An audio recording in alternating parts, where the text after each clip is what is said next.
Good morning, everyone. Welcome to the 2025 Retiree Workshop. This is an annual event that we hold both in person and via Zoom for the first time. We used to do Microsoft Teams, so Zoom will be a lot more user-friendly for our members who have been using it all this time. My name is Jean Pennegy. I'm a retirement benefits specialist here at Lasers. I've been here about 21 years, so I hope to be sitting on the other side of this podium soon and enjoying the workshop with y'all. So I want to take a minute to introduce the Laser staff who are here in attendance. We have our Chief of Staff, Travis McIlwain, who you'll hear from shortly. We have our Chief Administrator Office, Matt Labriere, who he is, you'll get an introduction to him soon. We have our Executive Counsel, Tina Grant, who you'll hear from today. Our Retirement Benefits Administrator, Tricia Gibbons, who's been the back corner. You have Mark Diaz, who is back on doing video technical work, Lauren Cotton, who is our video MC, and Logan, who is our IT guru. He is all things IT. He's our go-to. And Angelo, you may see him running around here every now and then. He is our building hero, our maintenance. He does anything we need him to do. So if you need something heavy lifted, just let us know. We'll call him. I also want to take a minute to go over the folder that you received. If you're watching us online, these materials are attached. And if they're not, then they will be, and everything will be available after on our website. So we have, of course, on the left-hand side, we have our agenda that has all of our speakers and our community partners today, who you'll meet later. You have the member services presentation that Wendy will give in a little bit, who you'll meet in just a little bit, and our survey. Our survey is for afterwards. If you just drop it on the registration table, that would be amazing, or you can mail it in. And we have some materials for you on the right side of the folder. First, we have our MyLasers card. How many people have a MyLasers account? Excellent. If you don't have one, I'd love to see you go home and register for one. You can do it through the QR code. We also have these cute little brochures and flyers all over for you. You can do it while you're here. And we have information on MyLasers. You know, what is it? What does it entail? What are the features that you can do on there? It's really a great tool for you to view everything Lasers and get a lot of information about your account, make requests, various things like that. We have a great flyer called Pension Myths versus Reality. These are things, you know, you may hear, your benefit's not sustainable. And these are all the things that I know we've heard. I've heard it over the course of my employment. And I know you have too. So little things to, the pension system is not bankrupt. You're not going, the volatile stock market is not going to affect you. It talks about all that. We also have our online resources, a lot of things on our website that you can find, and then a guide to member forms and how to get there, how to get to common forms like changing your address, direct deposit, things that you have access to. You don't have to worry about calling us to get a copy of. So without further ado, I'd like to introduce our Chief of Staff, Travis McIlwain, to give you a little update on our system.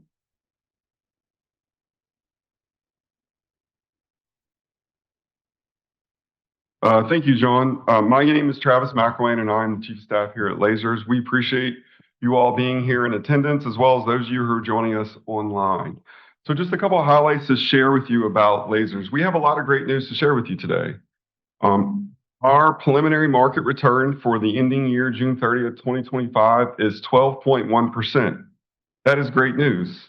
That shows that we have a very talented investment team. We have a very committed board of trustees. And as a result of those quality people making great decisions, this places us in the top quartile for nearly all time periods and the third percentile for the 5-year period. That's all great positive news. With that return, you're looking at about a total market value of our entire fund of about $15 billion, which puts our funded ratio at 71.4%. Again, that's great news. That shows the quality oversight of our board and the talented investment team that we have in place here at Lasers. We'll have finalized numbers on our website probably next month. And then, of course, we'll get more information out to you all once we update our actual evaluation, which happens in September. All right, so this obviously is a question that a lot of you ask. And we appreciate you asking this question because it's very important to you all as a retiree. We understand it. This is just a reminder of Act 184 of 2023. This is where the legislature enacted a new provision of how COLAs will be granted. We're in the transition phase where we're transitioning from the experience and count way of doing COLAs, which was extremely broken and not feasible and did not work. We're now transitioning into this new approach to how COLAs are granted through deposits into the COLA account. And as that UAL initial debt payment is getting paid off, there are resources getting deposited into this COLA account. And as resources get deposited, we're at this point in time, we're anticipating hopefully having enough money in this new account by when the initial UAL gets paid off, which is going to be around 2039 and 2030. So that's kind of where we're at with this. We have more information about this act and how it works on our website. You can certainly go find it there, but I just want to remind you that we hear you, we understand the position you are all in, and we're trying. So that's kind of the update on that. Our board, we just recently had open a retiree open board seat, and then we had 3 active open board seats. But due to the nominations and how the number of qualified nominees matched the number of available positions, there's no need for an election this year. So right now you have Shannon Tomplay. She will be filling the role as one of our retired member trustees. And then Amy Matthews, Byron Decato, and Teresa Hutchinson have been reelected as active member trustees.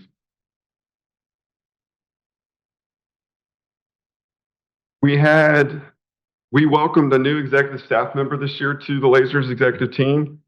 John kind of already mentioned him. His name is Matthew Labiger. He can wave again. Matt has initial oversight of our fiscal division. He also serves as the chief risk officer and is the response manager. He's also providing support in our research, data analytics, and strategic initiatives. Matt is the former deputy commissioner and associate commissioner at the Louisiana Board of Regents, and he has a background in political science and a master's in public administration. So Matt brings a ton of administrative experience, legislative experience to our executive team, and we're happy to have him. And we're lucky to have him. Just as a reminder, if you haven't noticed, our website did undergo a revamp, and there's lots of great information provided to retirees on that website. This is some of the information that you will find available to you there. We have benefit payments and direct deposit information. You have your 1099s. We have information again about the COLA and Act 184, information about cybersecurity and lots of FAQs, as well as the resources from today's workshop. So all that information is provided on the website. If you have any questions about any of this information or how to get to it on our website, please ask and we will help you. Some overall general reminders. We take cybersecurity it's extremely important to us at Lasers. We have lots of sensitive information here, and it's always at the utmost forefront of what we do here at Lasers. It's extremely important. Having said all that, it still requires vigilance, not only among the current staff and active members, but also our retirees. So if you get any suspicious emails or phone calls or even knocks at the door, we don't do in-home visits. I know we've gotten some people like that sometimes happens. Or if you get suspicious emails, please, if you think it's suspicious, please reach out, let us know, and we will look into it. Even if you think it might be real, just be safe and ask, and we'll help you with that, because that does happen. Also, again, just another general reminder, some of the benefit payments, I'm sure you've heard us say this before, but we'll remind you, if it's scheduled to be paid on the first of the month, the receipt of your funds, if it falls on a weekend or a holiday, it's your bank that has control over when those monies are released. And so those upcoming dates, as a reminder, September 1st and November 1st, they fall on a weekend. So if you have any issues with that, call your bank first. And if you still can't get any help, you can call us and we'll help you through that. And then also, this is just another plug for My Lasers. If you don't have it, please get it. It's a very good resource. All the information that we're talking about today, it can be found there, as well as your specific information to you. If you like, because some of you who are here in attendance, you can certainly try to log into it or create your account today while we have staff here to help you. I think that will be beneficial. So again, we appreciate you all. We appreciate your service to the state of Louisiana, and I think I can speak for all of us that are currently active. There's a part of us that's looking forward to where y'all sit today, and we appreciate your service to the state of Louisiana. I think Tina Grant is next to kind of give you guys a high-level overview of what happened during the legislative session. All right. Good morning. Thank you, Travis. Welcome, guys. So I'd love to stand here and tell you that we just had this exciting, spirited session, but we didn't, and that's a great thing. So our board, we monitor and watch the legislative session, each session very carefully. We pay attention to those bills, any bills that may potentially impact the system or you, we're going to fight for, right? So this past session, our board actually took a position on 10 bills, and I'm going to kind of just go through those 10 bills and let you know what happened, what position we took, and why. You may recall last year that, and even the year before, there's been a lot of legislation, both statewide, nationwide, what's called ESG, environmental, social, and governance, with regards to investing. It's an attempt to sort of direct the way institutions invest. And so this past session, we had SB 7 by Senator Hodges that looked to do something very similar again with regards to ESG investing. Our board, once again, opposed that bill. The reason being is our board members, they're fiduciaries, which means they have to make every decision that they make has to be in the best interest of the system. We are in this to make money, right? So we're going to make the best financial or investment decision that's going to bring the best return. We analyze risk and benefit, cost benefit analysis. But at the end of the day, we can't be okay with being told how we are to invest. We're here to make money. So that bill didn't go far at all, probably because they knew we were going to oppose it. All right, SB Senate Bill 86 by Senator Barrow. This was a constitutional amendment. You'll see there are a couple of bills where they wanted to tweak the retirement age for judges. We took a neutral position. At the end of the day, it doesn't impact us. It doesn't impact you. It impacts the judges. But at the end of the day, it would have no impact on our system. Whenever they retire, we're going to pay them a benefit that they have paid for. So this particular bill didn't go anywhere. HB 8 by Representative Glorioso. This one we took a neutral position on. This one actually passed, but it really has no impact on lasers per se. It was more done to assist another system, the MERS system, which stands for Municipal Employees Retirement System. It would allow a MERS person to retain his or her membership in MERS if they all of a sudden got a job that's a lasers job. So it was kind of like, it doesn't impact us. Go on with your bad self, get it passed, and they did. HB 9 by Representative Bagley. This was everyone's favorite bill, and if you remember, it was everyone's favorite bill last year because it would have added an eligibility to all rank and file members. Most of you are probably rank and file members, but the way the legislature has changed eligibility over the years, now someone just entering state service cannot retire till they're 62. So think about that. If you start working for the state and you're 20, you got to work a long time before you can retire. So Representative Bagley wanted to at least add in, like we have in the old in Reg 1, and Reg 2, you can retire 30 at any age. So he was trying to do that. And if you recall, last year he even tried to make it less than 30 for some, but there's a cost associated with that. And the bill, again, failed to pass. But we love Representative Bagley for trying. HB 10 by Representative Boyer. This was a rehired retiree tweak. So if you are at all familiar with rehired retirees, you can retire from lasers But if you come back to work in a lasers eligible position, for the most part, unless you meet one of the exceptions already in the law, you have to make a decision. You either limit your earnings, you can suspend your retirement benefit, or you can basically unretire and pay back all the benefits you've received up to that point, and then unretire, if you will. No one can afford to do that. And then work. Well, this bill tweaked one of the exceptions. There's an exception that if you're appointed by the governor to serve in a position and you had 30 years of service, you'd been retired for a year, then you get to legally double dip. Well, this bill changed that 30 years of service credit to 25.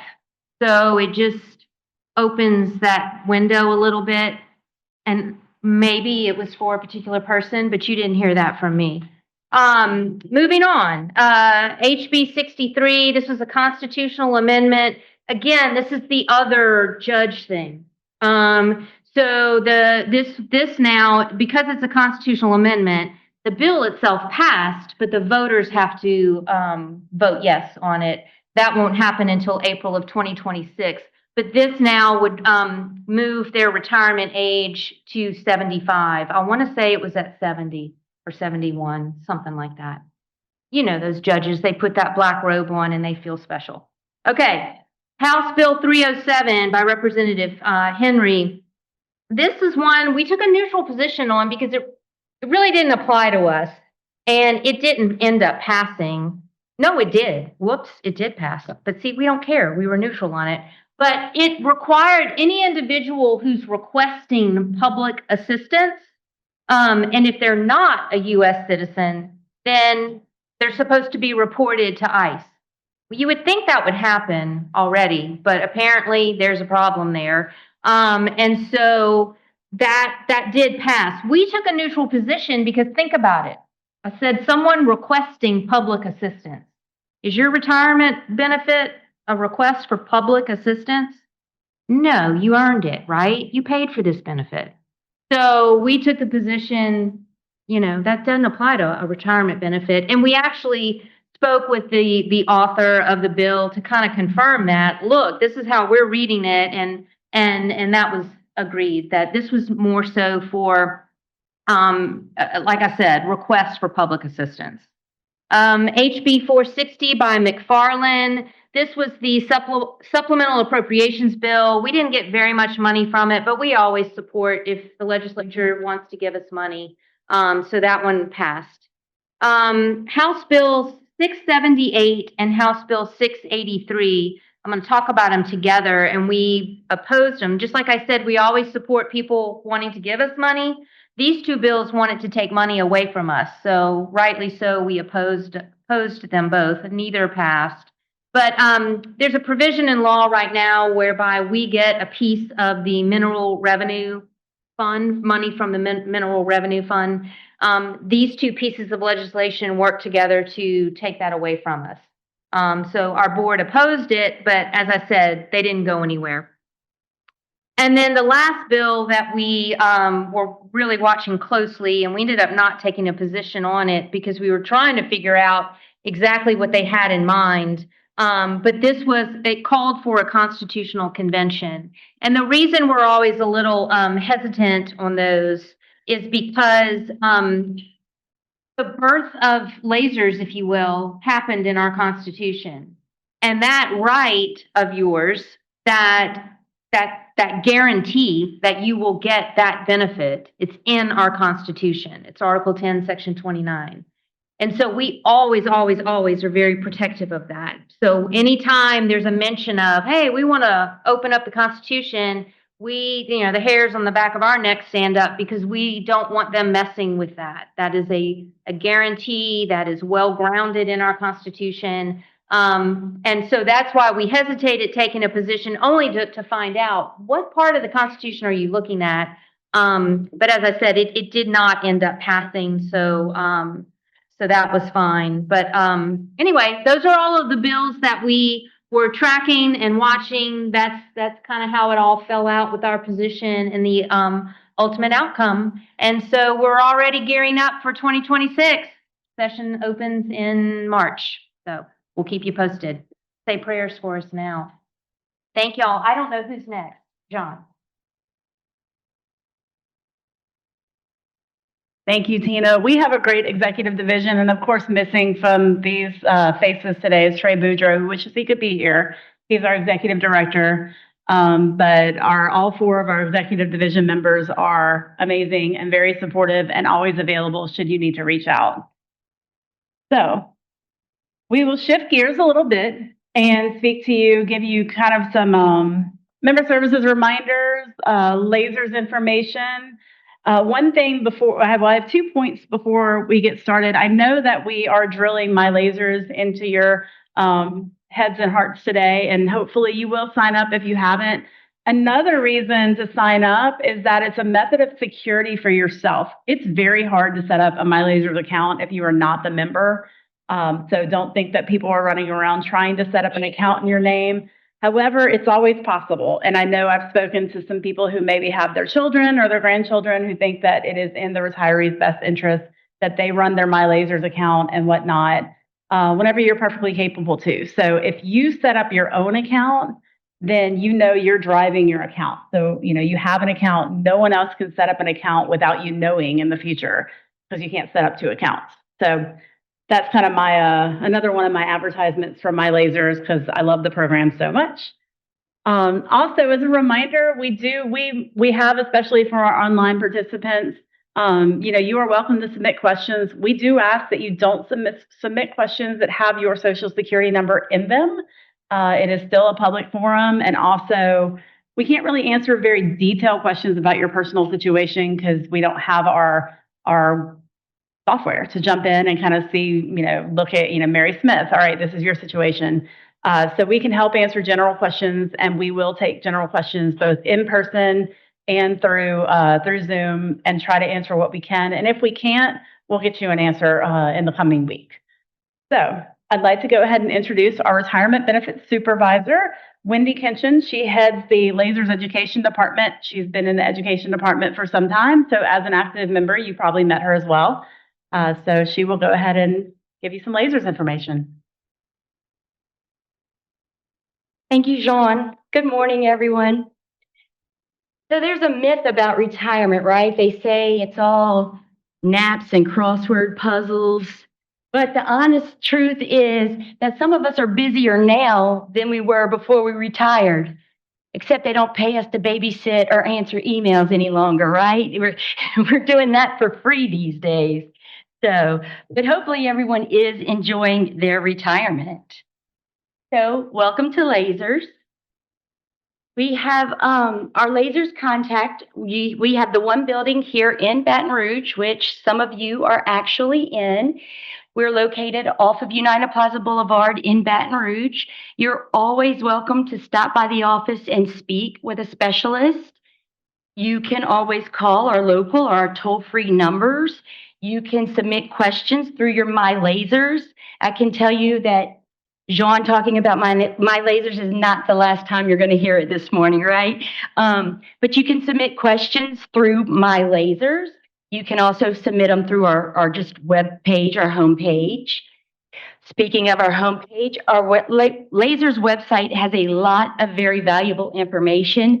You heard Travis say that it got a big overhaul, and they worked relentlessly to make it much more user-friendly, to kind of be sectioned out so that you can go to your section if you're an active member, if you're a retired member. They tried to kind of group all of the information based on what your status is. So definitely take a look at our website, play around on it. It has a lot of really good information. It's also where you can access your My Lasers account. Additionally, in addition to your My Lasers, sign up for emails if you haven't already. We will send emails with updated information. We do not spam. We do not sell your email address. So don't fear that if you provide the email address to us, it is going to go anywhere beyond us. What we'll do is during legislation, like Tina just went over all those bills, if there's something going on that needs to be aware, you as the retirees, the active members need to be made aware of, we'll update it. We will send you an email.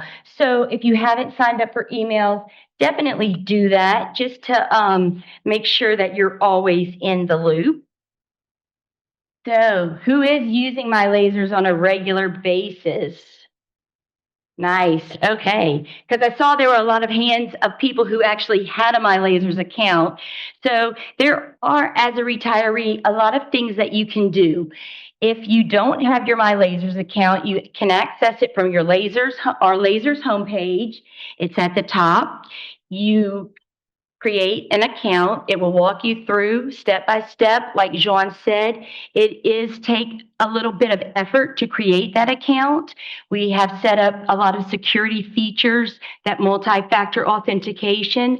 So it can be cumbersome to set up, but that is because it is very secure. The confidentiality of your information is of the utmost importance here at Lasers.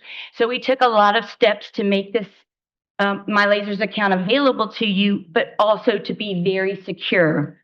The reason you should take the My Lasers is you can stay updated on different information. You can access your personalized information. Maybe it's the weekend and you get a piece of mail and you want to you want to check your account. You can't call Lasers, right? We're not here, but you can always go to your My Lasers. So definitely do that. So My Lasers has a lot of great features. Once you log into your My Lasers, everyone's going to have a dashboard. It might look a little bit different, but on that dashboard, you're going to see a column with some tiles for actions. You're also going to see some live tiles. And this is where you're going to navigate from. This is going to be your first page. You'll navigate from here. You can click on those icons on the column, and it will take you to the different sections. So you can view your account summary. You can view your most recent activity. You can also see your latest payment history, different things like that right there from the home page or from your dashboard. A really cool feature is that you can also upload documents. If we need a birth certificate, a social security card, unfortunately, a death certificate might be needed. Those can actually now be uploaded through My Lasers directly into your account. That is the fastest way and probably one of the securest ways of getting that information to us. If you fax it, fax is secure, but it does take a day maybe to get into your file. It's not immediate. If you mail those documents, there is a chance that someone else could possibly get their hands on that information. So uploading those documents is the quickest and safest way to get it to us. If you don't know how to upload, there is a video tutorial on our website. You can watch that and it'll show you step by step. Also, in addition to uploading, there are forms and documents that are available from your My Lasers. One of the forms is your 1099-R. You can also view documents that you previously mailed to us that are in your file. And you can view these documents if you need. You can actually print them. You can also download them to your computer. Let's talk about the form, the IRS Form 1099. That is your tax form. That is what you need to file your taxes. We will mail those out, and they are guaranteed to be mailed out by the last day of January of that year. We can't give you an exact date as to when they will be mailed, but I can tell you that those forms are typically accessible or available in your My Lasers account 1 to 2 weeks before we actually mail them.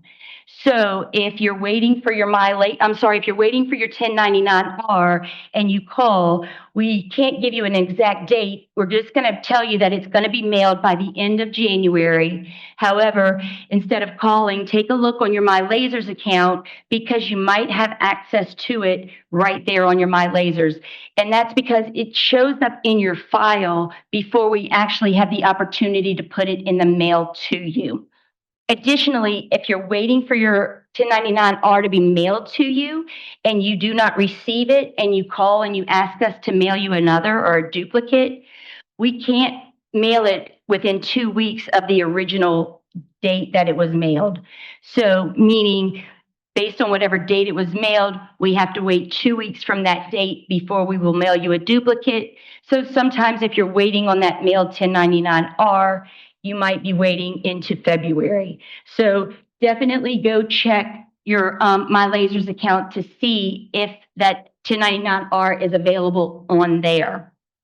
For some retirees, you may receive more than one 1099-R, and that is because you have turned 59. So typically the year that you turn 59, you are going to get two 1099-Rs that year. It's only really going to happen one time because we only turn 59 once, right? Well, most of us. You will get two, and you can look in those distribution box 7, there's going to be distribution codes. And so one code is going to be code 2, and that stands for early distribution or monies that you received prior to age 59 and a half. Then you'll see on the second, you'll see code 7, and that is for normal distributions that you've received at age 59 or later. You are going to need to file or use both of those forms. If you add the total income of both of those forms together, that's going to equal your annual income. So you may receive two. Double check that box 7 and look at those distribution codes and make sure that you file both of them when you are filing your taxes, or you provide that to your tax professional. Give them both of those.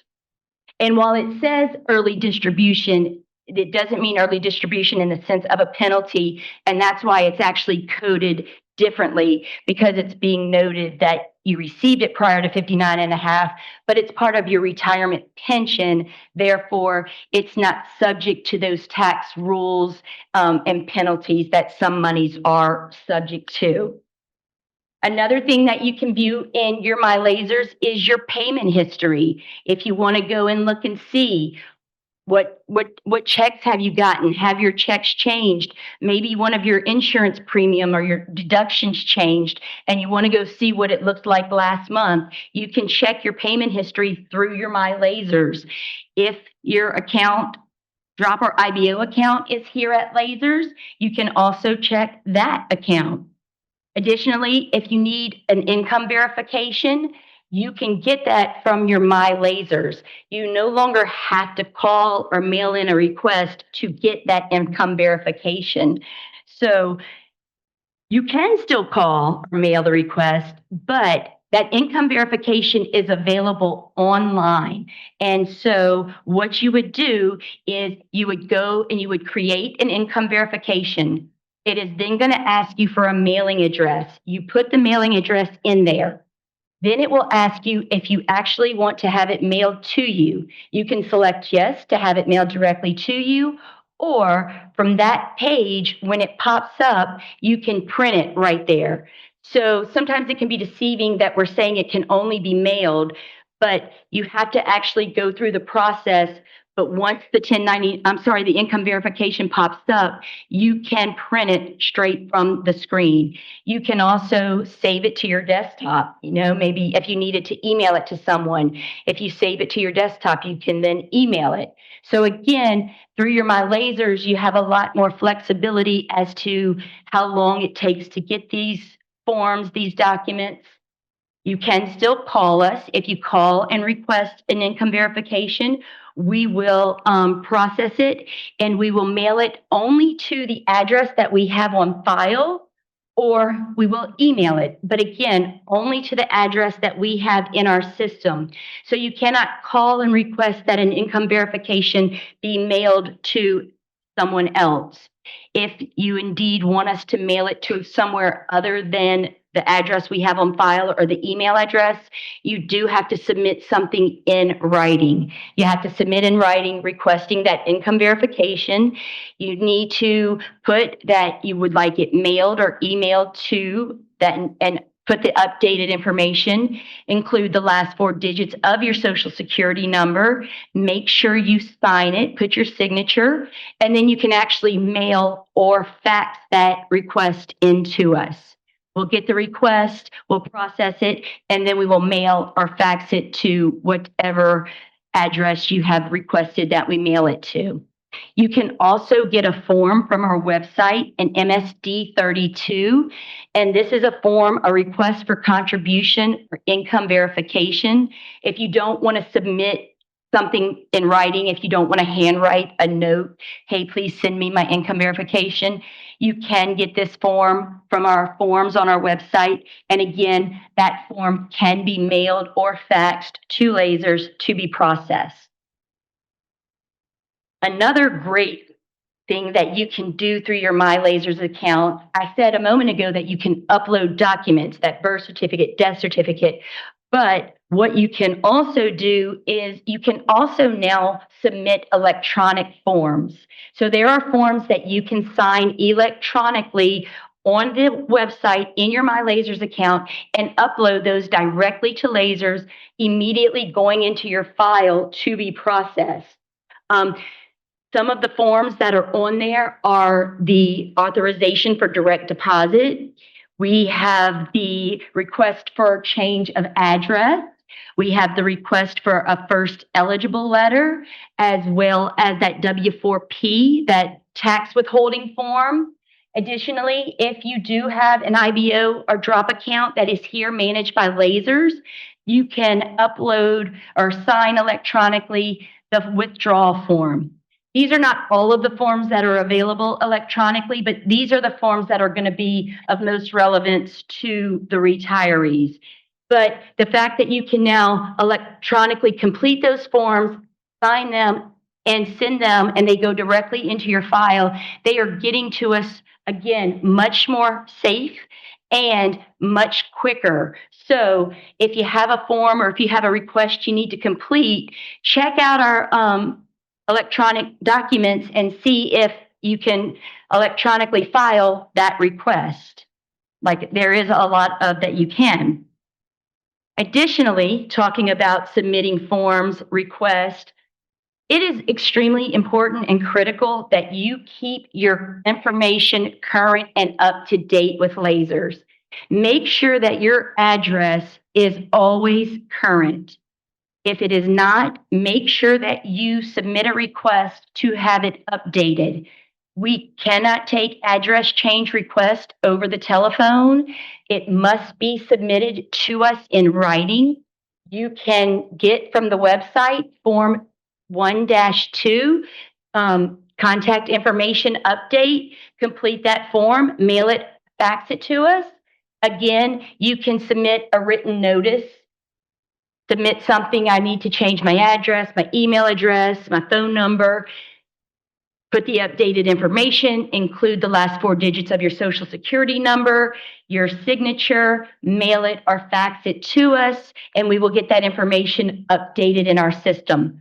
It's important that you keep this information updated because we may send something in the mail that typically is going to be of great importance, and you want to get it in a timely manner. You don't want to have it shuffled around from post office to post office. And sometimes people forget to update their address in Laser system because they do everything through My Lasers, right? They just kind of do everything electronically and on the phone, and they forget about getting something in the mail because they're having those checks direct deposited. And so it can be overlooked, but if you do change any of your demographic information, please make sure that you do contact Lasers and update it in our system. Additionally, updating your address with Lasers does not update your address with OGB. Updating your address with OGB does not automatically update your address with Lasers. We are not one agency. We are 2 separate agencies, and we don't share information, such as any of your personal information is not shared between agencies at all. So if you change it with one, be sure that you also change it with the other. Another very important critical form is that direct deposit. This is one of those forms that you can sign electronically and upload. I really ask that when you submit these forms, you use the most current, up-to-date form. I know sometimes it's easy to go to the website and get the form and print out a couple of copies. And when you want to go to change that information, you just pull an old copy out of your drawer where you saved them. Those forms can change. We update them. We get new information. So it is extremely important that you get the form from the website every time and use only the most current forms. So with that direct deposit, get it from our website. You can either upload it by e-file or you can submit it to us by mail or fax by completing form 4-05. Get that form from our website, print it out, complete it, mail or fax, or just sign it electronically and upload it. Also, I do want to talk to you about changing of your direct deposit. If you are changing your bank account, if you want your check to be deposited into a different account, we must receive that request, the direct deposit form, by close of business on the 13th of the month. If we don't receive it on the 13th of the month, it's not going to be processed for the first of the following month. So as long as we receive that direct deposit change request by close of business on the 13th of the month, that change will go into effect the first of the next month. Your retirement benefit will go direct deposit into that new account. If we receive this request after the 13th of the month, one of two things can happen. What will happen is the bank account that you have on file will deactivate before the new account can activate. So what will happen is a paper check will be issued and we will put it in the mail to you. Keep your mailing address up to date. Or if the bank that we have on file is not deactivated or closed, then there's a possibility that it will go into that old bank.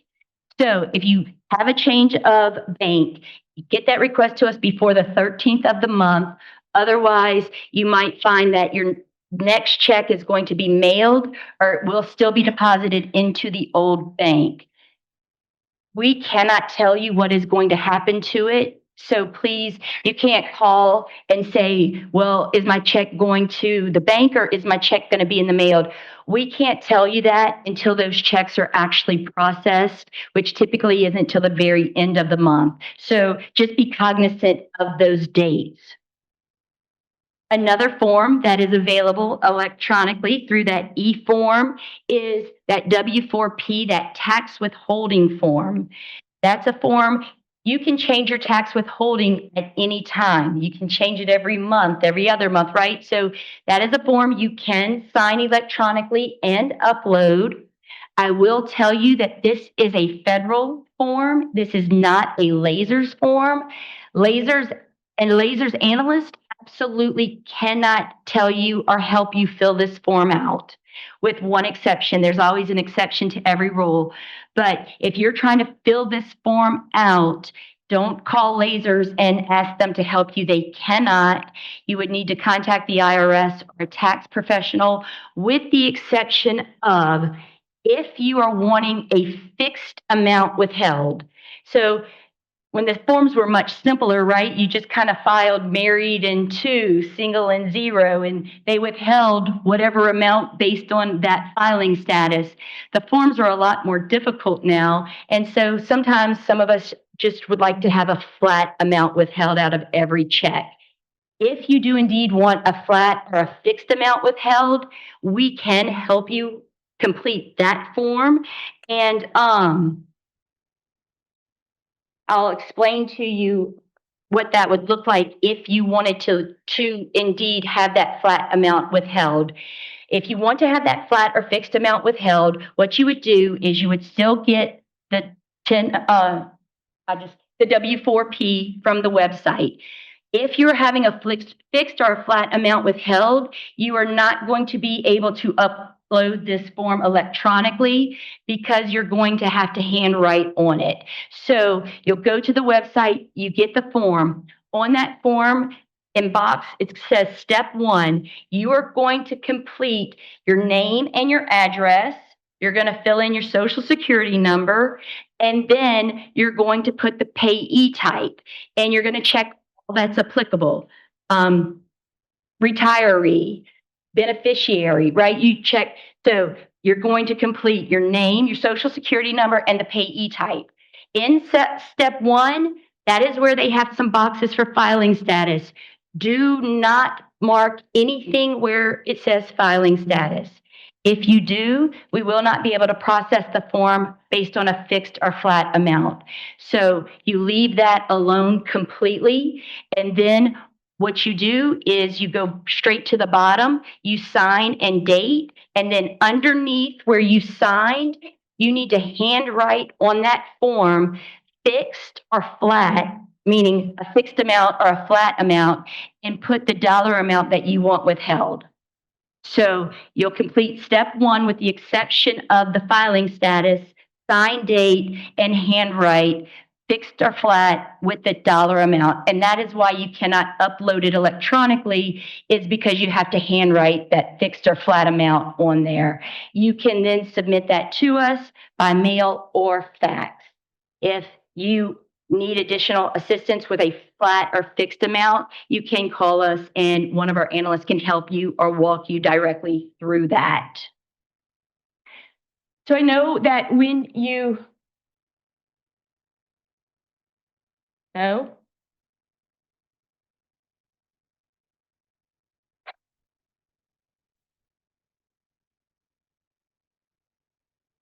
It quit on me.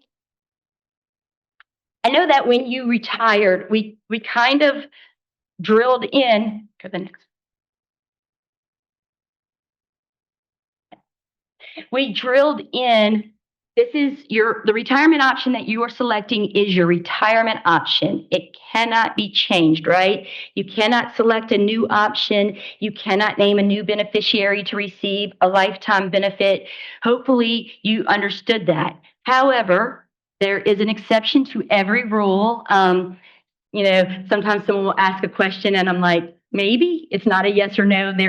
There are always exceptions, and changing your option after retirement, there are 2 situations in which you can actually change your option. You cannot name a new beneficiary to receive a lifetime benefit. However, you can change your option. If at retirement you chose the retirement option 1 through 4B, any of those options, and your beneficiary predeceases you, then you can contact Lasers. Let us know that your beneficiary has predeceased you. You are going to submit the Form 10-7 with a copy of that beneficiary's death certificate, and what we will do is pop you up to the maximum benefit. So if you chose option 1 through 4B, that means you took a reduced benefit up front to leave a benefit to a beneficiary. If that beneficiary predeceases you, you don't name someone else to receive that benefit, but you pop back up to that maximum benefit that you would have received originally if you hadn't left a benefit to a beneficiary.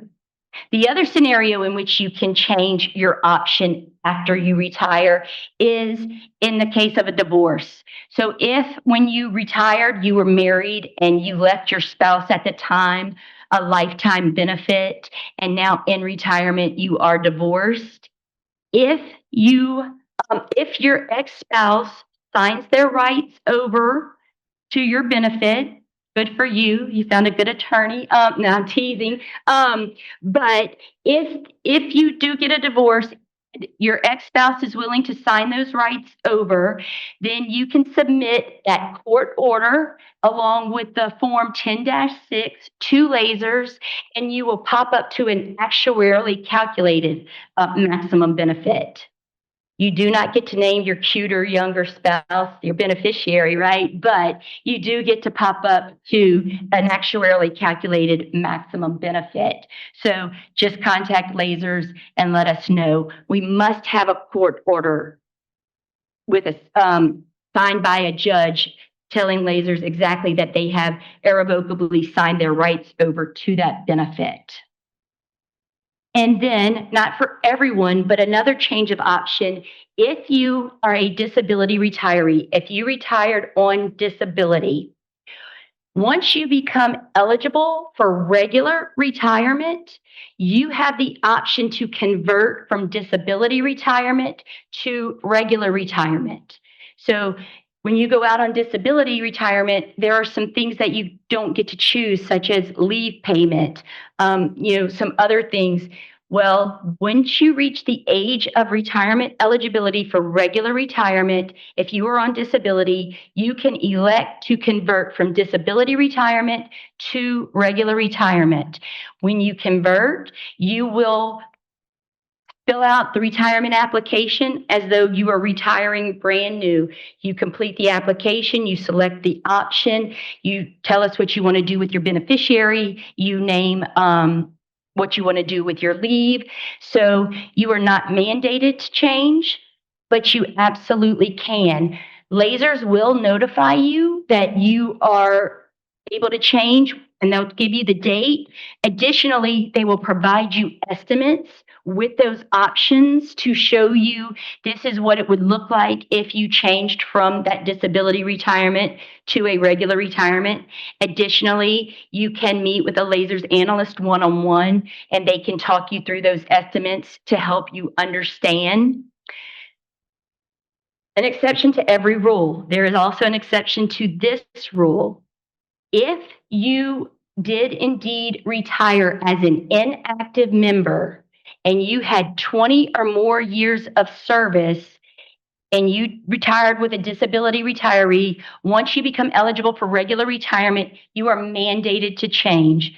You do not have the option to stay on disability. Again, we'll send you the notice and we'll notify you well in advance to let you know that this change is being made.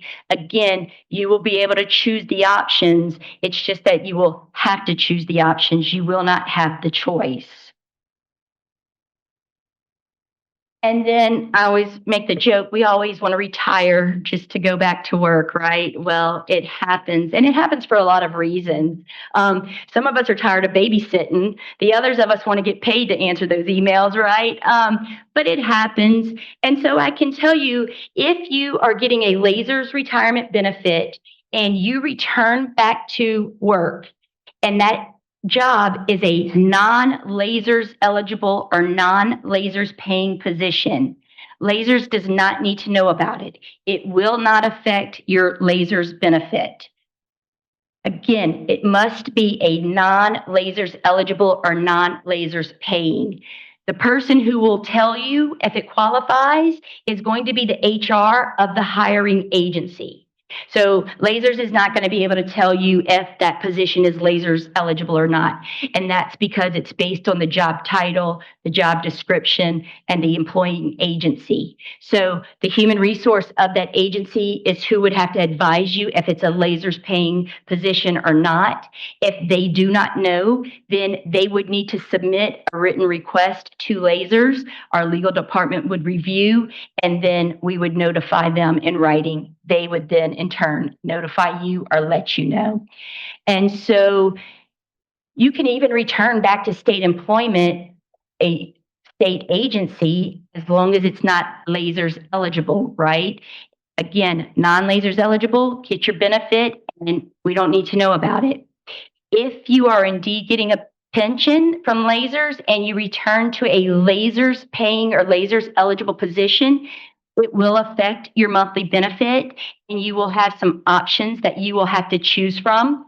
That first option is called 50% earnings limit. And what it is, you return back to lasers paying employment. You do not suspend your benefit, so you continue to get your monthly benefit.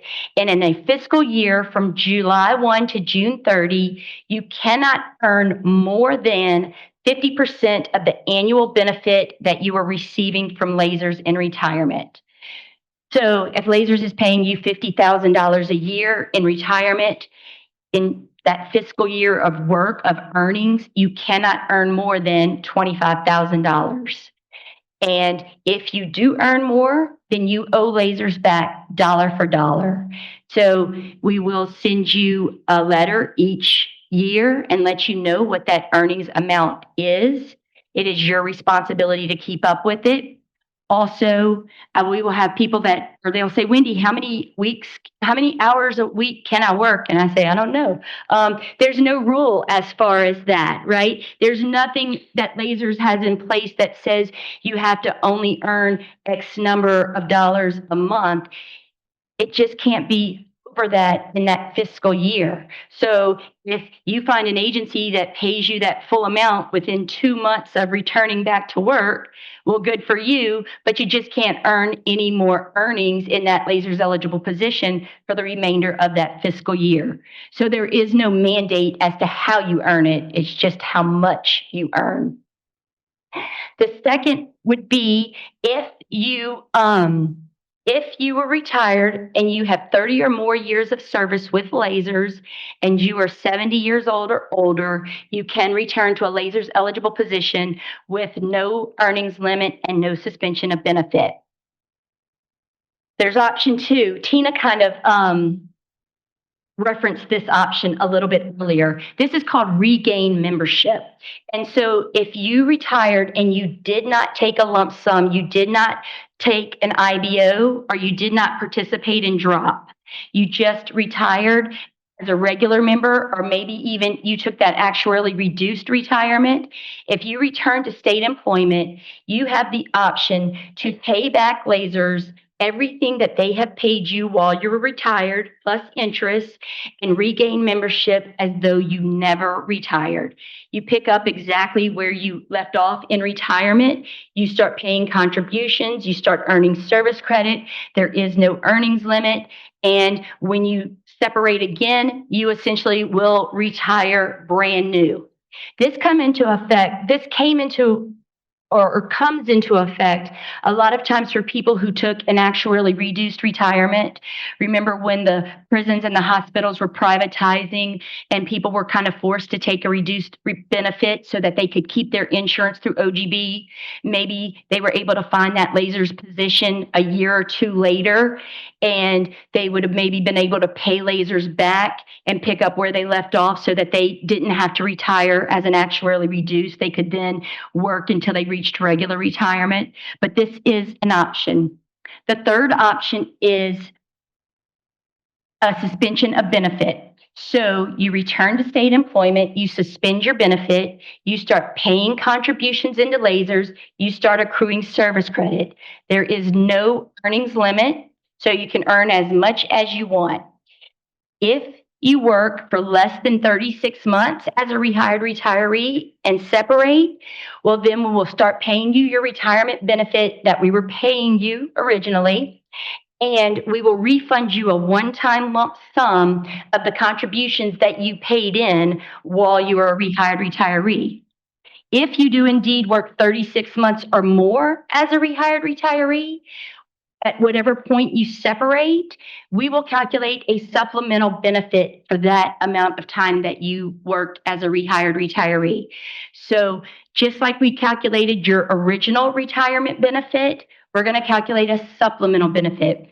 So as long as you work 3 or more years as a rehired retiree, we will take those years, we will multiply it by your accrual rate. We will then multiply it by your average compensation for those 3 or more years.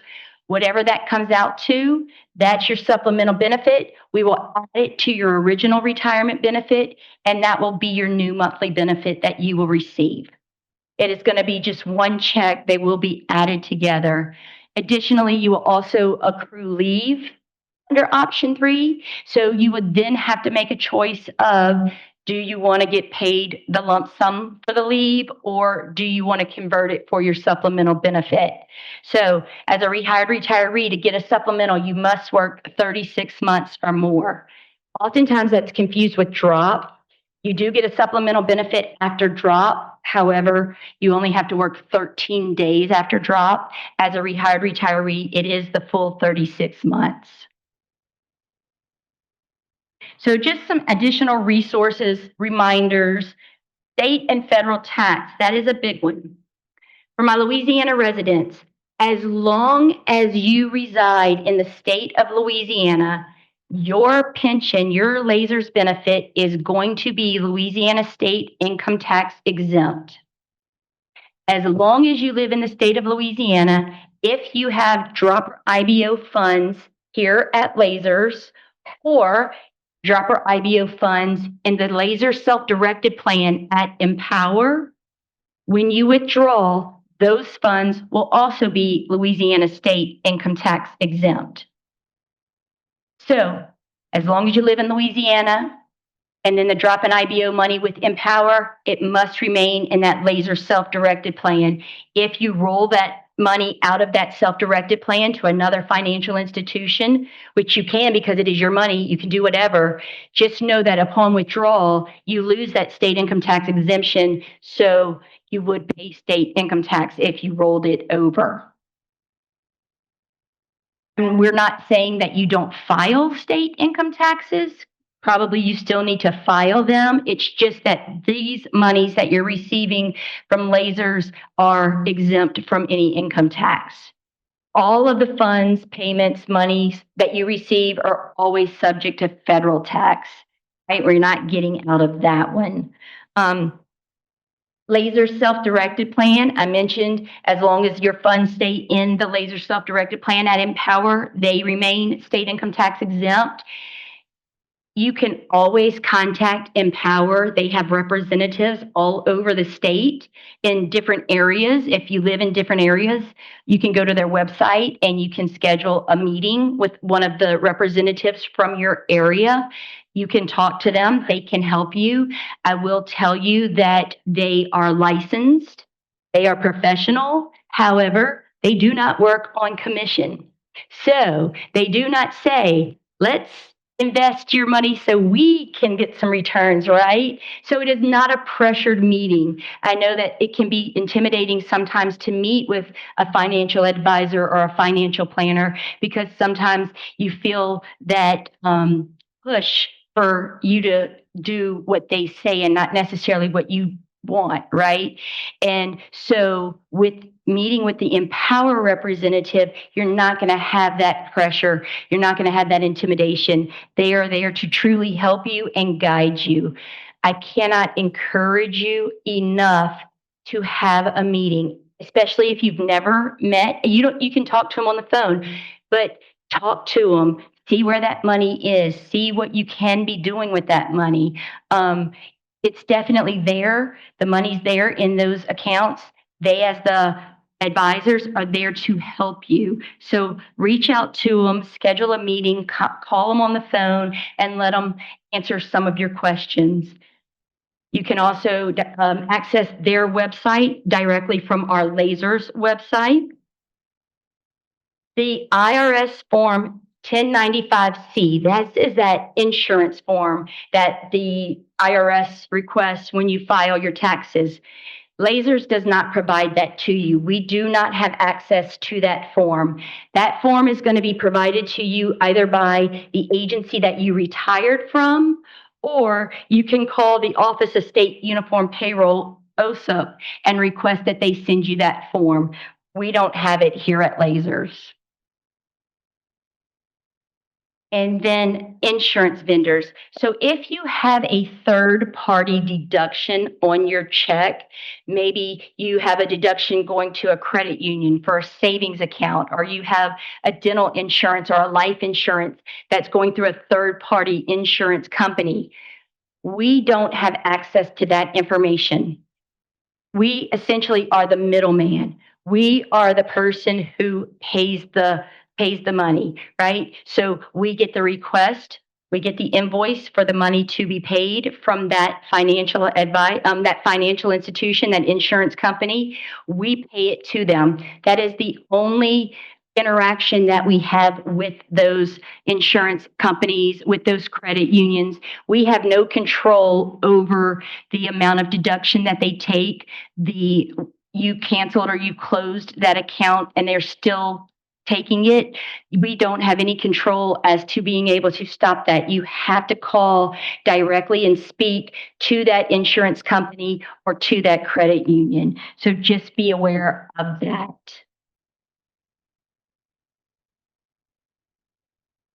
Yes, ma'am. Well, just on, details regarding third-party credit union. On our dashboard, on my lasers, you could see, how much tax withholding is being taken and your deduction. It used to be, well, still, if you have a change in your benefit, they'll mail you something letting you know. But online, I've not been able to find the breakdown. For example, I have both a deduction for a supplemental insurance, in addition to my Medicare A and B, Blue Cross that I kept instead of an Advantage plan. And also I maintained my dental through StarMap. Online, it only shows them together. It doesn't give you the breakdown like you get when you get the mailed forms. Same thing for the withholding. The withholding is just for federal, I think you're taking out, not state. Right. But the deductions for the other two doesn't give you a breakdown to be able to look at changes, especially when one of those goes up, which is typically happening at least once a year now, if not more. Is there some way that the software can be tweaked so that we can, if not on the dashboard, that there'd be something on the menu where you could see the breakdown of what you're distributing to those, medical choices that we're So you making can for see deductions? what you paid last month versus what you Yeah, paid. for each one, because it's just grouping them together right now. Okay. I wasn't aware that those were not broken out, but when we send those income verifications, they are grouped together. You So, only get the mail Right. ones when you have an increase or decrease on your benefit That's amount, right. which typically happens like when Blue Cross goes up. It would be nice to be able to see that online Absolutely. without having to wait for a change. great suggestion. Thank you. Because I'm sure that you are not the only one who feels the frustration of that, right? So, yeah, we'll definitely suggest. One other thing, because I did not know about the fixed flat amount. I had mistakenly set up my original W for my status as single. At the bottom of that, because it's a federal form, there's a place to ask it, to answer if you want additional monies taken out. And I don't think I'm having it taken out. And I don't know if that's because of laser restrictions or whatever. Again, this is something that I can't see a copy of my W-4 that you have on file online to know what I originally submitted, because I submitted it 2 years ago. Is there a way to view your own copies of documents that you've already submitted to lasers? Because all it's showing is a dollar amount, not like a PDF copy of whatever you submitted to lasers if you want to revisit it and change it. You cannot view your W-4P in my lasers. You cannot view how you completed it or filled it out. Is there a reason why you can't update the software to allow us to view that? That's an IT and safety question, but again, something. That's what I was wondering if it was a security issue, for access, because to decide if I want to make a change, it's depending on me to find the copy that I might have or might not have kept 2 years ago of what I filed to lasers, or to come in and make an appointment to have you pull it for me, You can call the office, either the 800 number or the local number, and any of the analysts that answer the phone can give you that information. Not sure that'll tell me how much total per month it is. They can tell you how you completed the form. But I guess my question is, because I know y'all don't answer tax questions, as to whether or not that additional amount is in fact being taken out of my check, because all I'm seeing is a dollar amount, on my dashboard. Do you know what I'm saying? They can look at the system and tell you.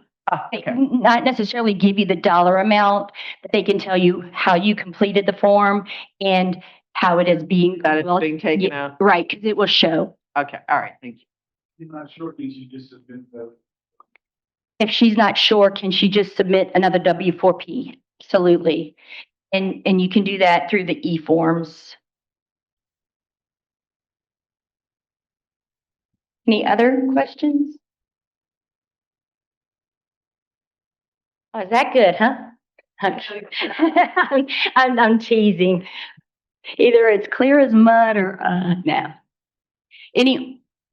We're not going to address any online questions.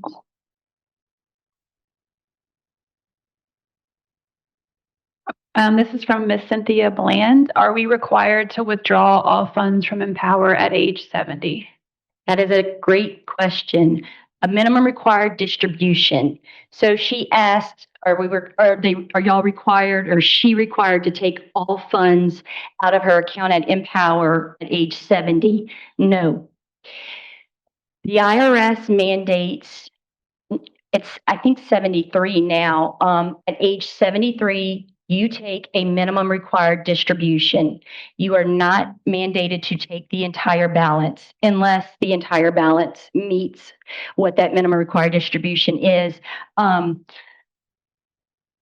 The IRS is ready for you to pay them your money, right? They want taxes.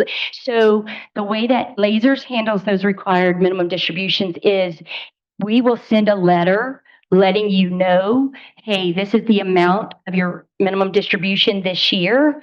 You can withdraw it at any point through the year. And then in December, we will review the account. If you've not made the required amount of withdrawal, we will automatically do a withdrawal for you and send you a check. So no, you are not required to take it all. It is a specific number and you should be provided that number. I think that Empower handles that the same way. Y'all send the notice with the amount.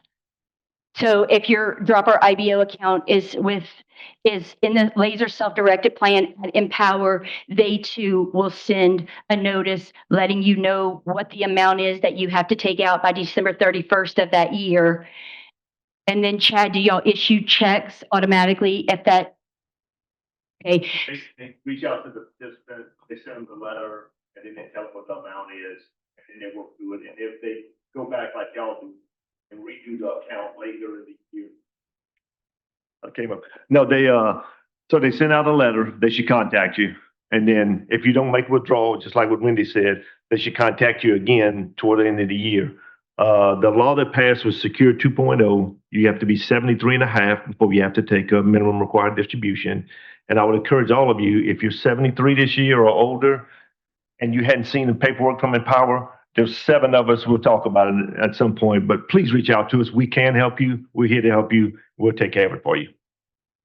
So get the check. Get the check. They can send it 2 ways. Either they can send it through direct deposit, or they can send you a check if you prefer a check. They'll do either way. They have to make the request. Yes. Okay. Okay, thank you. All right. So if your account is here at Lasers, Lasers will automatically issue you that check in December if you've not met your minimum amount. Empower, if your funds are at the Laser self-directed plan at Empower, they will contact you more than once to let you know. However, they will not automatically issue you that check. They will get in touch with you, but you will actually have to send the request for the withdrawal.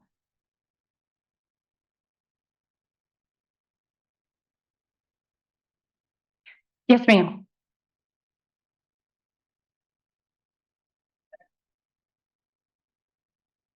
The question was, when you take out that amount, will you still have the state income tax exemption? Absolutely.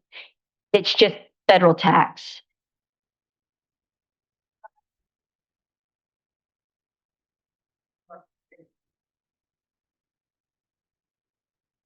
Okay. This is Mr. Chad Anderson with Empower. I'm Chad with Empower. Yes, ma'am. Anytime you take a distribution, Empower withholds 20% for federal taxes automatically, unless it's a Roth account. So if you get it, they're going to withhold 20% on the federal side, send that to the IRS in your behalf, and then put you a 1099 at the end of the year to tell them how much you paid. If you receive the funds, it will have no state taxes taken out. And even if you roll it in, they're still going to withhold the 20% on the taxes before you get it. That distribution into another qualified. No, you can't roll it into another qualified plan. It's making you take the distribution so you pay taxes on it. Thank you. Yep.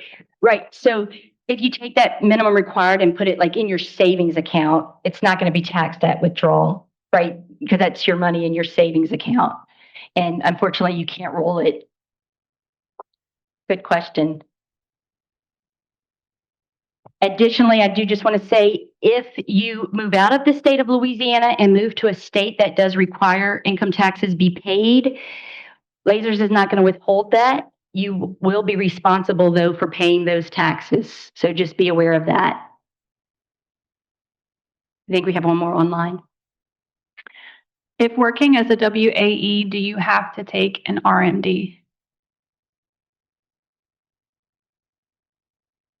The question is, working as a WAE, are you required to take that minimum distribution? That I do not know. Hey, I can see y'all again. If you are working, you do not have to take RMD. Even part-time? Yes. There's a threshold stuff, so I encourage you to get with us again. But yeah, if you're working, you don't have to take it. I didn't want to say. Okay, I believe that is all of the questions. Thank y'all so much for y'all's attention. I'm going to turn it back over to Jean. We do have our partners here, so please visit them. Thank y'all. Thank you. Oh, I'm taking the phone. Thank you, Wendy. We appreciate that. We are going to move on to the introduction of our partners. We are lucky that we have a lot of state and private agencies that work with us on a regular basis. We invited several of interest today, and I'd like to start with Wendy from the Office of Group Benefits to give you any updates, any information that's coming out. You are welcome to ask questions, but we will have our partners available at break as long as they're able to be here. So Wendy, if you have, and it's just going to be a brief, not a presentation, just a brief informational session. Good morning, everyone. I'm Wendy Landry from the Office of Group Benefit. Right now, I really don't have anything to update you with. We are gearing up for annual enrollment. I'm hoping to not have the issues we had last year with you guys not getting your books on time. To solve that, I have already contacted State Printing and told them that we expect better of them this year. And we will be sending out a postcard to you mid-August with the schedules for the meetings so that by some chance you don't get your books, you can at least have the meeting schedule and come see us and learn more about benefits then. I do have a copy of the Medicare and the non-Medicare meeting schedules on my table. I do have to leave at 11, so if you want to come grab them. I have a senior this year and we have orientation today, so I have to get to the high school. But again, if you have any questions, I'll do my best to answer them. I just don't have any major updates for you guys right now. No news is good news, right? Yes, ma'am. There will be a premium increase. You can count on that every year. And I don't know what it is yet. They base it on pharmaceutical increases, medical increases. Everything goes up every year. And unfortunately, we aren't immune to it, but we try to keep it as low as we possibly can for our members. I don't know what the number is yet. They haven't told me. Anyone else? All right, thanks, guys. Thank you, Wendy. Thank you. I know some people might have questions, and like Wendy said, that she will be exiting a little bit early today. The Office of Your Benefits Customer Service Department is always welcome to help and answer any questions. I do want to touch base on two things before we move on. First of all, Lasers is not a lobbyist, so we cannot lobby. We do not have a lobbying voice. We are a state agency that administers the pension. I just want to make it clear because we do get phone calls and emails asking us to lobby for various things. We will talk about one of the voices that we have as state employees and state retirees in just a minute. That they would be more the voice of issues that come up, such as this. The second point is that we did check with our My Lasers team, and there is a breakdown of all the deductions on your monthly benefit that's located in My Lasers. You have to drill down into the individual paycheck, like you go into the year payment and you can drill down into your individual pay stub, for lack of a better word, and it'll show your gross benefit, your net benefit, and then the breakdown of each deduction. I have a screenshot that somebody sent me that I can show you whenever we break if you want, that shows that. But you just have to drill down a little bit more. It won't be on the dashboard because it changes. You know, you want to see what it was January of 2024 and January 2025, so you can look at those individual benefits and compare. So moving on to make sure that our partners have some time and maybe get some questions in before Ms. Wendy leaves. I want to invite Empower to come up. Empower is the company that oversees the self-directed plan where your drop and IBO accounts go, and also they oversee deferred compensation. So we have Chad and Sean who are going to give you a little overview and can answer some questions. Thank you, gentlemen. Thank you. Okay, I'm Chad Anderson. I'm one of there's 7 of us across the state. Sean is another one that we have. I guess first I'd like to clarify. I did tell y'all if you didn't have to take RMDs if you're still working, that's the truth, but it's working for the agency in which the money's at. So like if you retire from the state and you go and work at Walmart or whatever, part-time, whatever, that RMD is still gonna apply. So I just want to clarify that. I was thinking state employee, and yeah, if you still work for the state, you don't have to take them. But so anyway, that's the first thing. Wendy did an excellent job in explaining what we do and how we do it, and she always so knowledgeable and all this stuff. But we are here. We are a fiduciary. Y'all do have a right to see us and get some free advice all the way through retirement. You don't have to take your money out. Obviously, you can, but we could schedule a one-on-one. We could meet in the office in Baton Rouge. We could do virtual.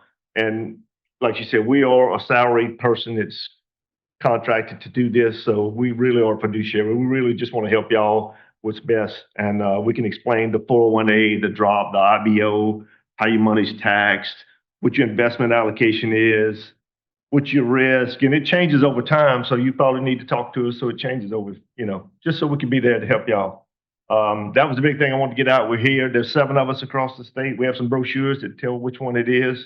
So we kind of braced on geographic. So we're kind of spread out. So anyway, you got something, Sean? Yeah, just real quick. Again, my name's Sean. Good morning, everybody. Just kind of explaining how our systems work. What happens is our systems kind of scan you guys' portfolios, and it throws up more or less like red flags to let us know any kind of risk that you guys' portfolios may be, introduced to. It triggers an email. A lot of times we don't have, especially for retirees, good email or contact information on file. So we try to definitely reach out to you guys by phone call.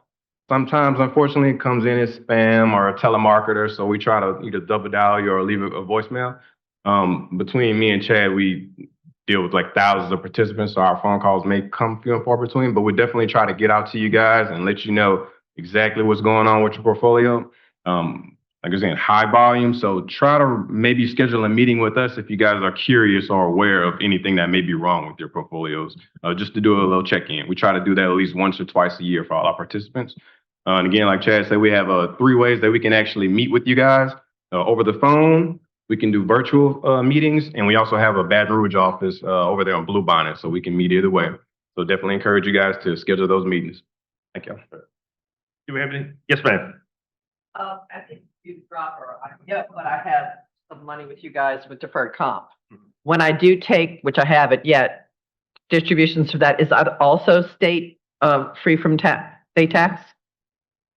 No. No. So Not if I take withdrawals from that, it's not going to be part of the state tax exception. Okay. And you know that we don't withhold. We withhold federal tax, but we don't withhold state tax. So you'll get a form at the end of the year. You'll file with your taxes, and then on the state side, you'll have to. Depends on how your taxes work out. Yeah. Yeah. Just for clarity, with the drop accounts, your state tax shelter, you don't have to pay for those. But with deferred comp, you will pay federal and state tax. We mandatorily withhold the federal tax. We give you an option to withhold the state tax at time of withdrawal. So you could do it at that point, or you could just kind of settle it up with the IRS later. our state later. Any other questions? We do have a couple online. Okay. Hopefully they're quick. Can you roll over your deferred comp to drop? No. No.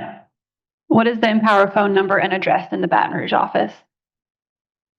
You got it. It's on my card. I don't call myself, so Sean will get it. The phone number is 225-926-8082. I highly recommend calling the Baton Rouge office because you're talking to local Louisiana people, and they're amazing. You can see that I refer that a lot, all day, every day. But yeah, so and the reason for that is because of the state tax exemption on the IBO or the drop money as opposed to the 457. That's why they can't combine it.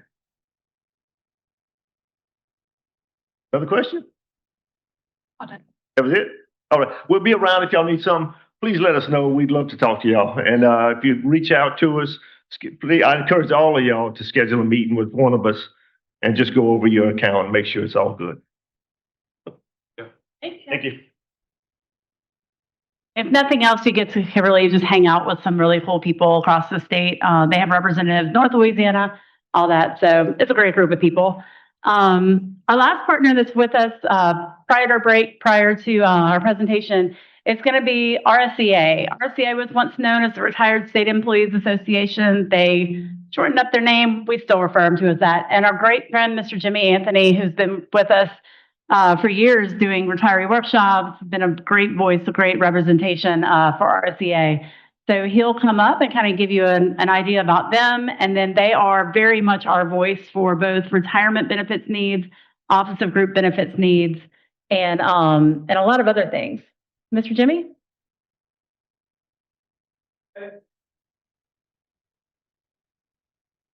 RSEA has been around since 1966. Next year, we're going to celebrate our 60th anniversary. Some of the things that we do is they pointed out, we can lobby, we do lobby, we get strong with it. Never before been exemplified better than this year. We finally lobbied Congress to repeal the WEP and GPO. How many of y'all were affected by that?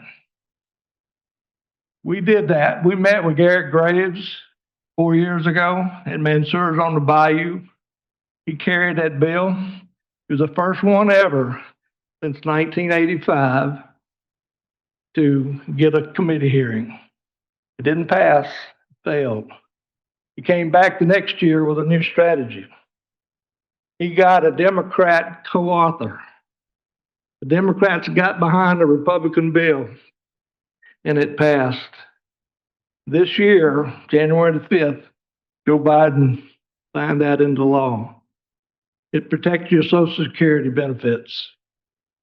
And some people were affected so hard that they didn't receive anything. And they got back pay back to January of 24. I know some of you got that back pay. I know Carl got about $6,000 when it called. $7,000.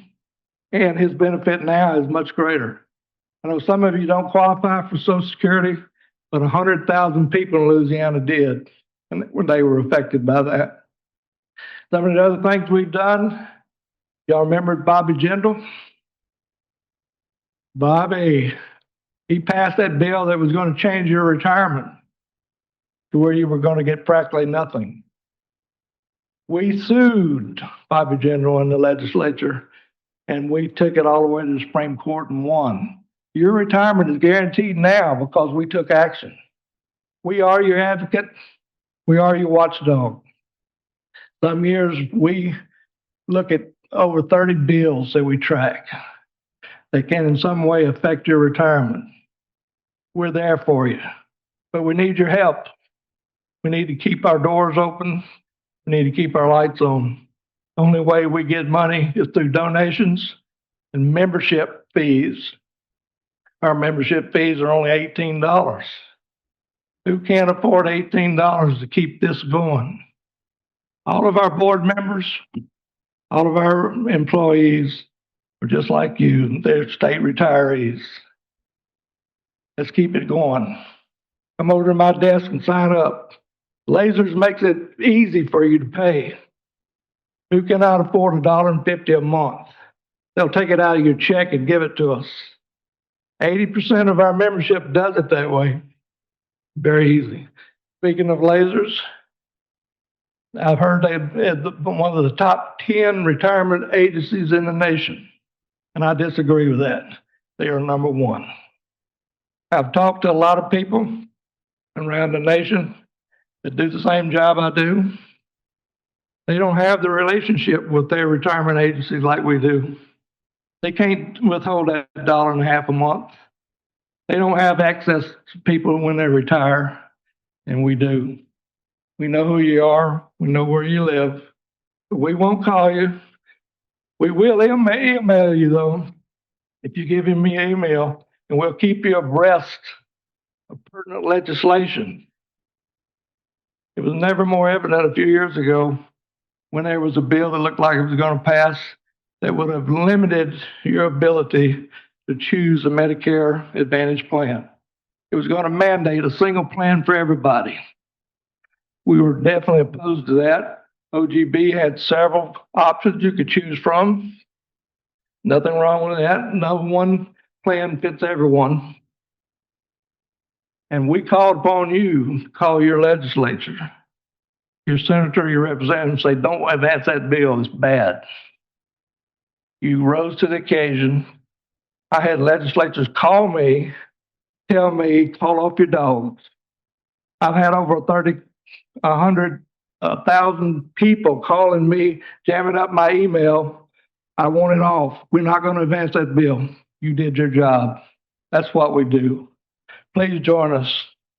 Thank you very much.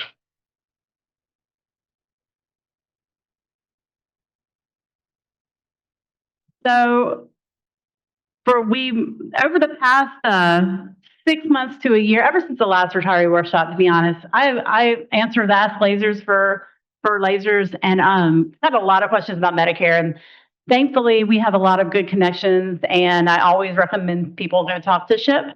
And so SHIP did a really good presentation last year. We got a lot of great feedback and just decided that based on the climate and based on the number of questions we continue to get, we asked for them to come back. SHIP is also rebranded recently, so there will be a little bit about that. But Ms. Sharon is going to come and give you a presentation on navigating Medicare and answering a lot of great questions about that. So she can help you out. And if we're not able to get your questions answered today, again, we'll get them answered to you before too long. So without further ado, Ms. Sharon.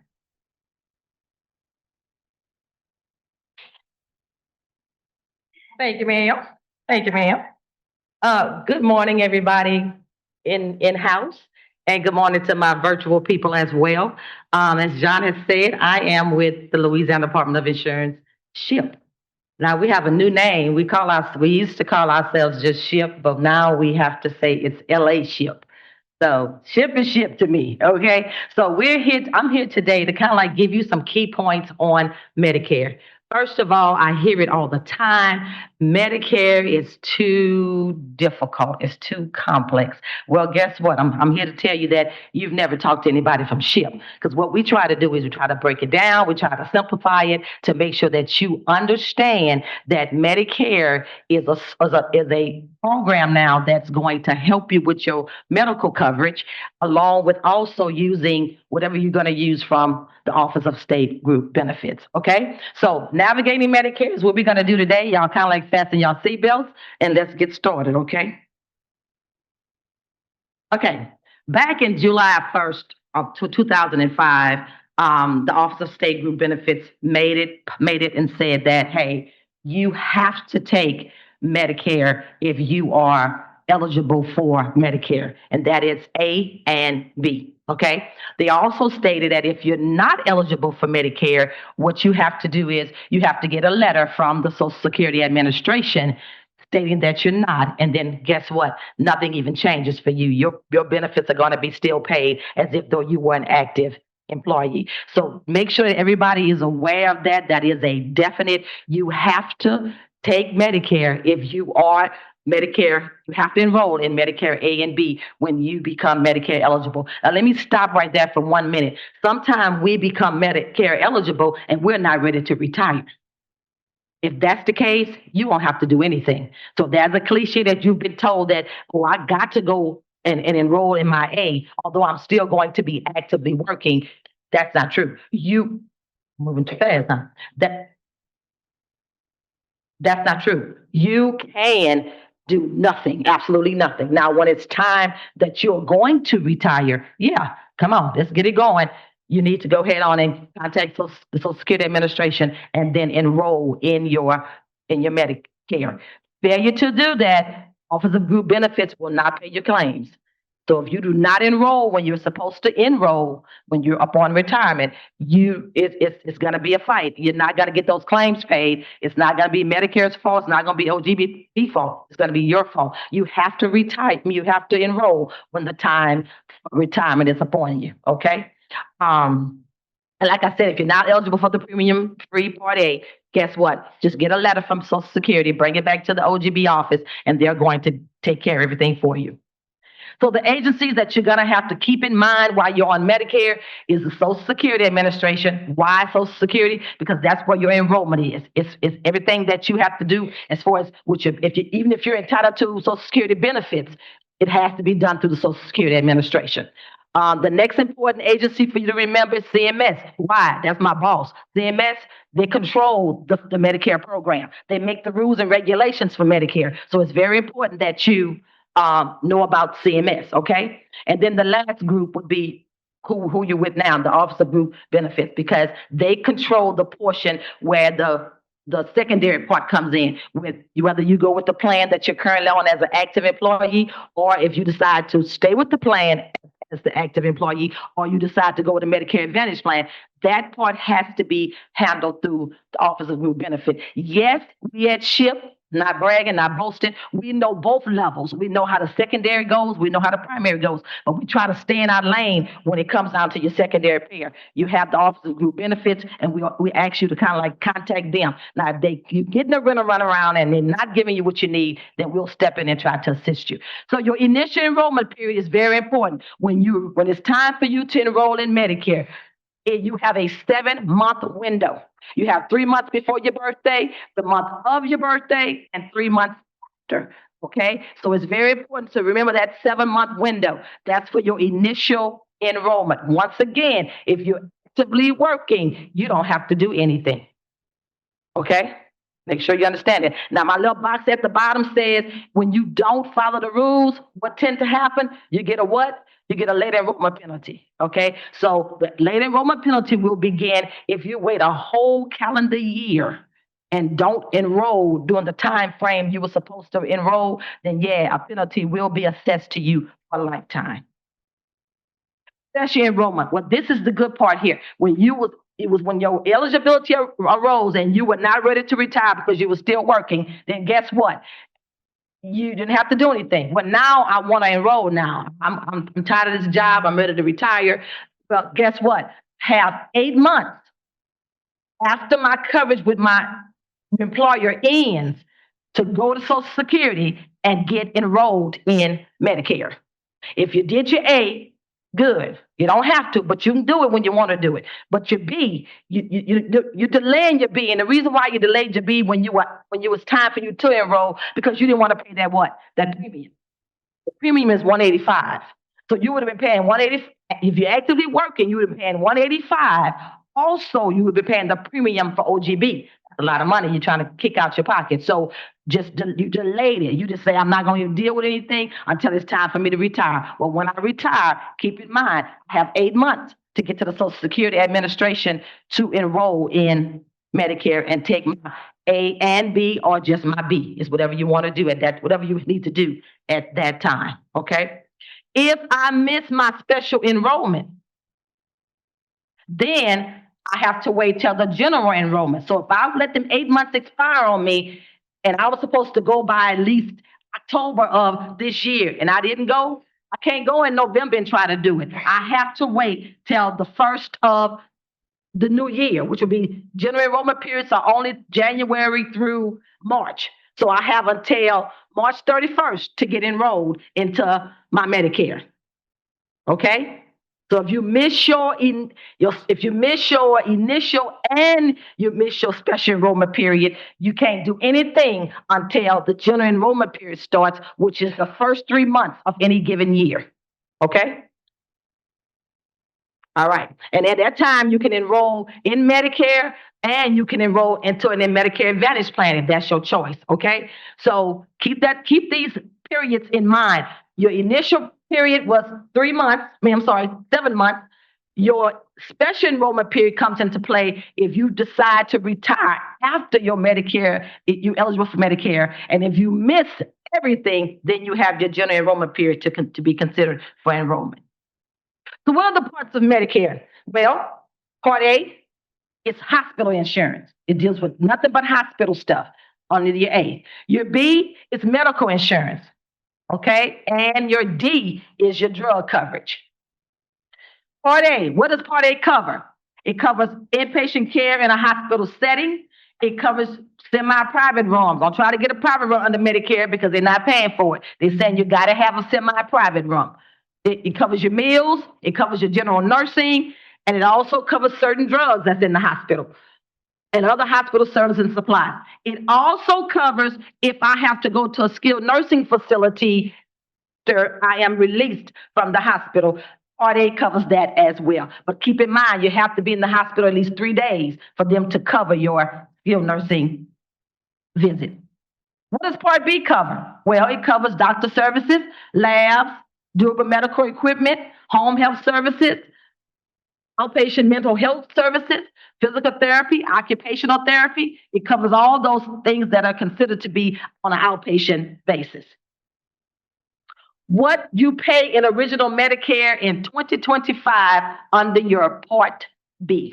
You pay a monthly premium. That premium this year is $185. We have not gotten the numbers yet for 2026, but this year, if you start Medicare and you enroll in A and B, your premium is going to be $185 a month to have that Part B service. Your yearly deductible is $257. So there's a deductible that you have to meet under your Medicare Part B, and once you meet your deductible, then that's when your plan is going to begin to start paying on your services, 20% on your services that the plan is going to, your co-insurance amount is 20% and the plan is going to pay the 80% on Medicare, whatever route you take. Okay, now at the bottom, it says if I have an annual income that exceeds $100,000 if I'm single or $200,000 if I'm married, I'm subject to a higher Part B premium. I'm so sure some of you all may be familiar with that. That thing still holds true to this day. If your yearly income in 2024 was more than $106,000, as you can see on the chart, your Part B premium was not going to be $185. It was going to be $259. So you see how it goes up depending on the actual amount that you all you made during the course of a year, okay? I've had people to appeal. You can appeal. Social Security will do a look back. They will look at it. But my advice for people in this area is to start considering your income changes, try to make some changes if you can to your income or make some adjustments to the income way before it's time to join Medicare, okay? Because it may help you. It may help you with the premium not being so high, more than the $185, okay? But if this is your income, and that's what they have it shaped at, you're going to have to pay that larger amount. Your Medicare options, this is the good part right here. Okay, when you join Medicare, you have pretty much two options, my state retirees. You have where you're going to have just original Medicare, which is this side right here that says original Medicare, Part A, Part B, Part D, and a supplemental coverage. That's the way you're going to keep the coverage you had when you was an active employee. Mine is Magnolia Local Plus. So I can keep that. Then I can just let my Medicare do the primary part, and my Magnolia Local Plus will do my secondary part, okay? Or my other option would be to go with a employer planned Medicare Advantage plan.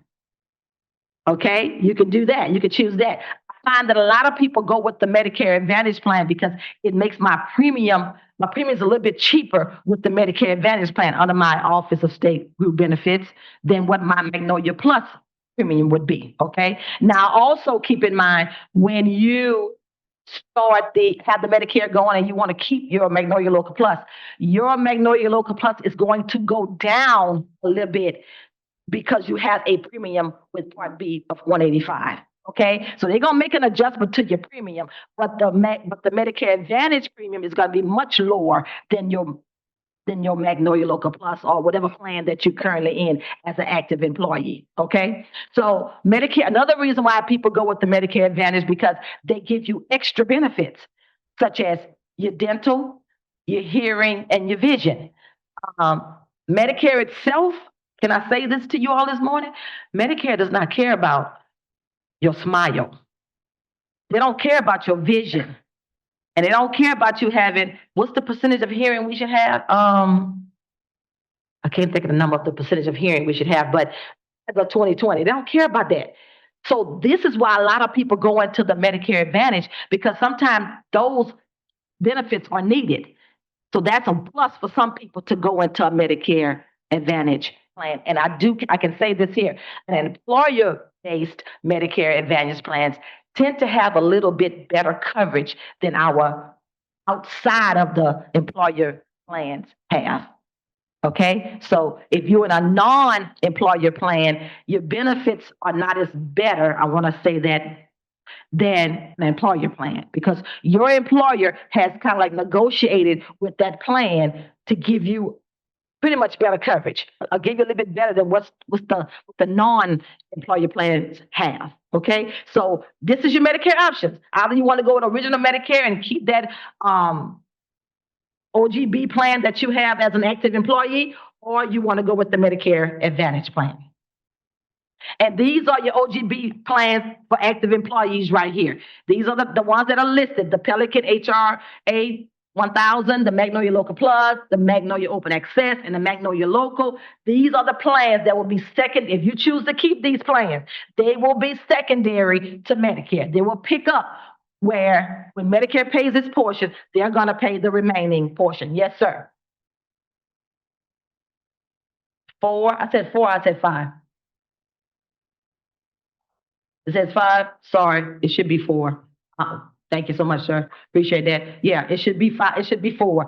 Yeah, these are the 4 plans that they have out there that our active employees currently have. So keep in mind. Now, let me tell you a standard statement. If Medicare does not pay for something, your secondary won't pick it up either. But then check with the Office of Group Benefit to see and ask that question.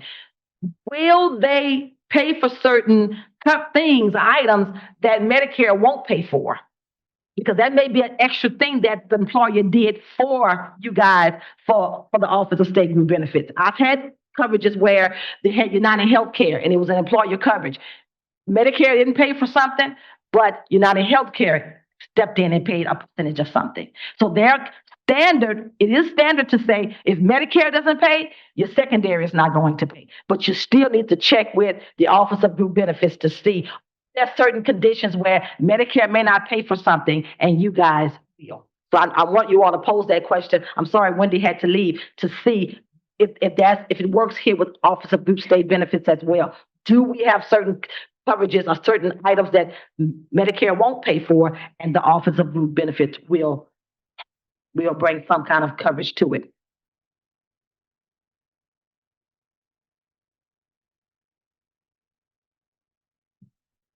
Okay, Medicare Advantage plans, like I said, they are offered by private companies that have contracted with Medicare, but they have to follow the same rules as if though you had original Medicare. Okay, for example, I may have original Medicare with my OGB plan, and I have to go and have skilled nursing visits done in the hospital after I've been in the hospital.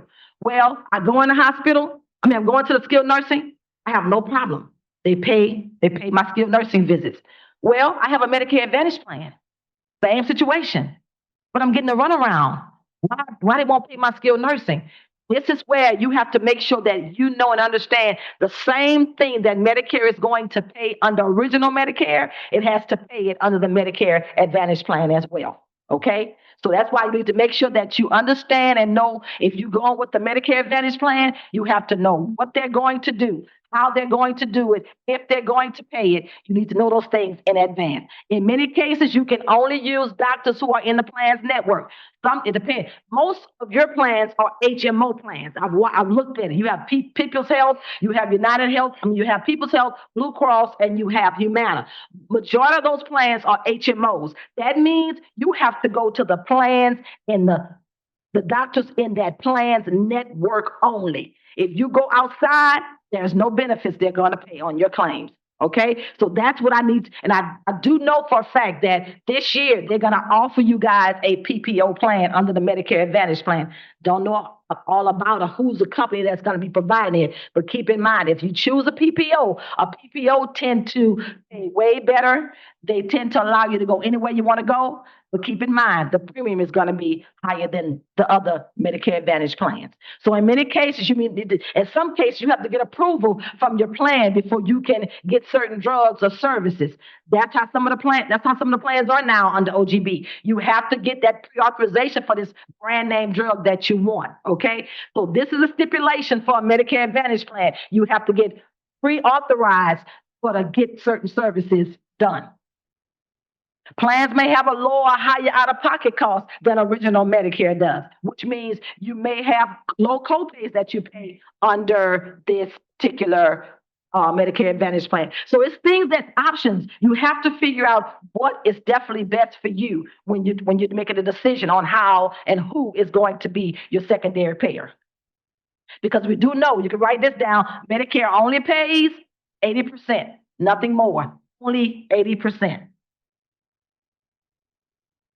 And keep in mind, like I just said, plans may offer extra benefits that original Medicare doesn't cover. They don't care about your vision, your hearing, or your dental services. Okay. Now Medicare, let me take that back. Medicare will pay for your dental or your eyes. If you have cataracts, they'll pay. Or if you have a disease in the mouth, they'll pay. But other than that, they will not pay for cleanings and extractions, none of that stuff. So these are your OGB plans for 2025. You have the Blue Advantage HMO, the Humana HMO, and the People's Health HMO. What is different about the HMO POS, which is called point of service? It just simply means they will allow you to go to some doctors that's out of network. That's all that means, okay? But other than that, all those three plans are telling you, you got to stay in their network for them to pay on your claim. The plan pay primary. They replace Medicare when you enroll in that particular plan. And my red point at the bottom says, if you decide to ever come off of OGB, which you probably, you can't go back. But if you do come, we're going to take good care of you. But there are other plans that are non-OGB members can. That if you're not in the OGB, you can go. We have plans you can go to. Okay, so keep that in mind if you ever come off of OGB. Okay, Medicare drug coverage. That's an optional benefit available to all the people on Medicare. It's also ran by private companies. And one good thing you have to know is provided, in your case, it's provided through your OGB. The people who are active employees, you all have what you call CVS Care Mart. But once you come onto the retiree mode, it's going to be known as Silver Script, okay? Keep in mind, Medicare formularies are different from the standard private formularies, okay? So there are going to be some times, who I talked to today, that there are going to be some drugs that are not going to be covered under your Silver Script. Don't worry about it. You call me. What we do is we can find other places that will get you your medication. We have a program called the Senior X. It can give you, we go to different pharmaceutical companies and they get a few information from you and then they'll help you get the drugs that you need, okay? So, and then what will happen the next year, you have to get with OGB and you tell them, hey, Silver Script is too many drugs that we're currently on that they're just not covering these drugs. And it's time for Silver Script to either make a change to the carrier that you are dealing with, because that's not a good look when all of the drugs and everybody's having a problem not getting their drugs, their pharmacies the drug taken care of. So how does Part D works? It's optional. You choose a plan and you join. But in your case, you won't have to choose a plan and join. You won't have to worry about getting a lifetime penalty because your Part D is enacted with your coverage with OGB. This really right here is for people who don't have OGB or don't have a employer coverage that they're dealing with, because OGB handles your Part D coverage for you. Okay, so like I say, keep in mind, plans have formularies which must include a range of drugs in each category and are subject to change when notified. There are times when the drug may be covered this year, may not be covered next year.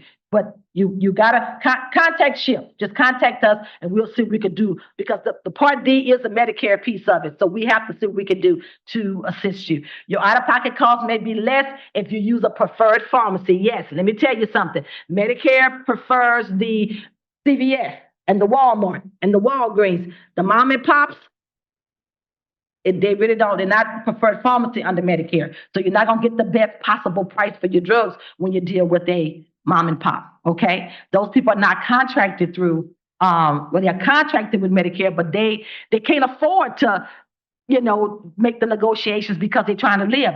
So we're not mad at them some of them not being a preferred pharmacy, because they're trying to at least, stay above water as well. So just want to let you know, when you go out there and you try to price your drugs on Medicare.gov, and I'll explain that to you in a few minutes, you put in that mom and pop, it may not price for you, because that's just the way, it's just the way it really is, though, honestly. Medicare prefers the big brand name, I don't say brand name, but big pharmacies that they use. If you have a limited income and resources, you may get extra help. There is a program as well that if people make less than right at about $2,300 for a couple, that is, you can get help with your prescription drug coverages. Even as state workers, you can. But it's income driven, and if your income does not fall in that tier, then you can't get the help that you would be looking for. Okay. Medicare drug plan costs, what you pay in 2025, you was gonna pay the premium, and you also pay a yearly deductible on $590. Keep in mind, your deductible only applies to drugs that are brand name drugs, okay? Anything that's generic, it does not apply to that $590. So if you get all generics and you take all generics, your drug costs really shouldn't be that high, because of the fact that generics are what really and truthfully Medicare wants people to take generics. Sometimes they can, but that's what they really want you all to take, okay? You have to pay co-pays or co-insurance during the initial coverage period, and then your out-of-pocket costs. Now, keep in mind, for those who are on a lot of drugs, this year, you capped out at $2,000. So once your out-of-pocket costs got to $2,000, you was done. When next time you go get your drugs filled and you already paid $2,000 out of pocket, you walked to the pharmacy, got your drugs, and walked back out, because you didn't have to pay any more money. They said the most anybody was going to pay for any drugs this year was going to be $2,000.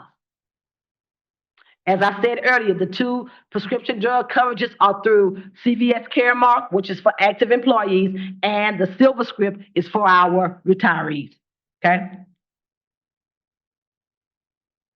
Key points to remember.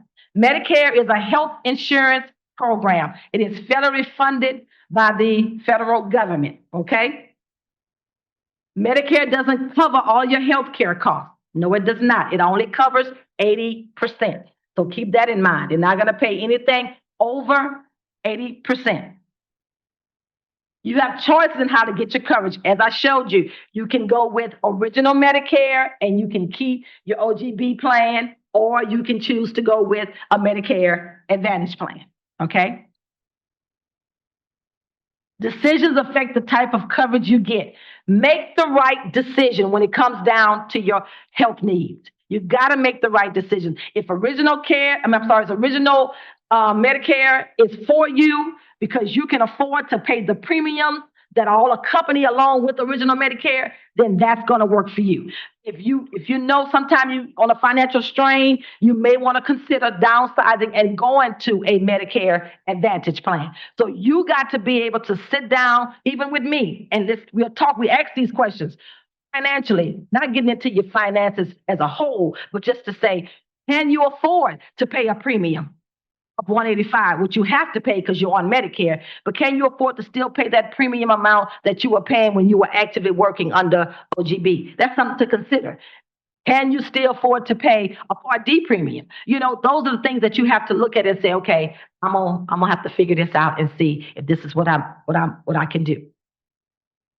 And then lastly, certain decisions are time sensitive. Yeah, we don't have a whole lot of time to sometimes make the decision that we need to make. So like I said, we want to sit down with you. We stress it. We want to sit down with you, especially with the Medicare piece, and make sure that you enroll at the right time. You make the right decision that will not cost you any type of enrollment penalties or anything at the end of the day. He looks very confused, doesn't he? Yeah. That's the majority. Honestly, y'all, that's the majority of my phone calls all day. People are so confused. And you know why a lot of people are confused? They're confused because people want to talk to the wrong people. You want to talk to your cousin, or you want to talk to your somebody you used to work with years ago, and they told you what all worked for them. Every year, things change. So to be on to get the best advice you could ever get and not be so overwhelmed, not be so confused, not be so frustrated, we beg you, not ask you, but we beg you to call the SHIP line. Call us. Let us talk to you all. Okay? I tell people all the time. A lady tell me one day, she says, I don't know my Medicare number, and you don't need to have my Social Security number. And I said, ma'am, I don't want your Social Security number, but I have to have your Medicare number. So what I'm going to do is I'm going to put you on hold while I go attend to something else, give you a few minutes to come, and I'm going to come back. Hopefully you'll be done found your Medicare number. All that to say, I want to help you. I'm not trying to get in your business to take your information and do something fraudulent with it. No, I am here to help you make the best decision for your healthcare needs, okay? Yes, we have to give unbiased counseling. Unbiased just simply means I can't tell you who to go with. I can just lay the 3 top people down on a piece of paper for you and give you all the benefits and let you be able to decide what is the best thing for you. So that's what we are. We are held to standard to make sure that we give you unbiased counseling. Okay? You will never say that Sharon told you you better go with people's help. I won't do that.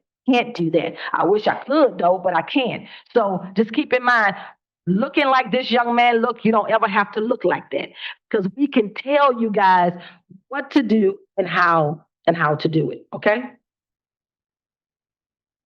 Thank you very much. But before I go and take my seat, I didn't tell you enough about SHIP. SHIP is a Medicare counseling service, and we have employed in our SHIP office 5 people.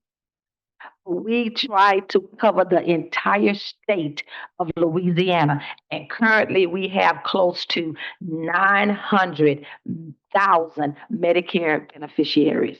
So yeah, we travel all parts of the state.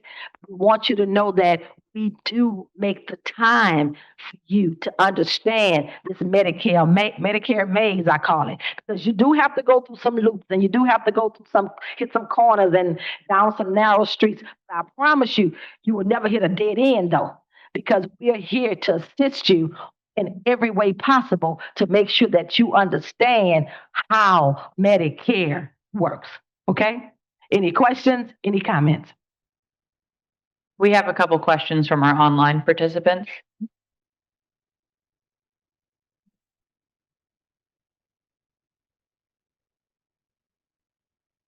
In terms of Medicare enrollment after working, does working in a WAE position count as working?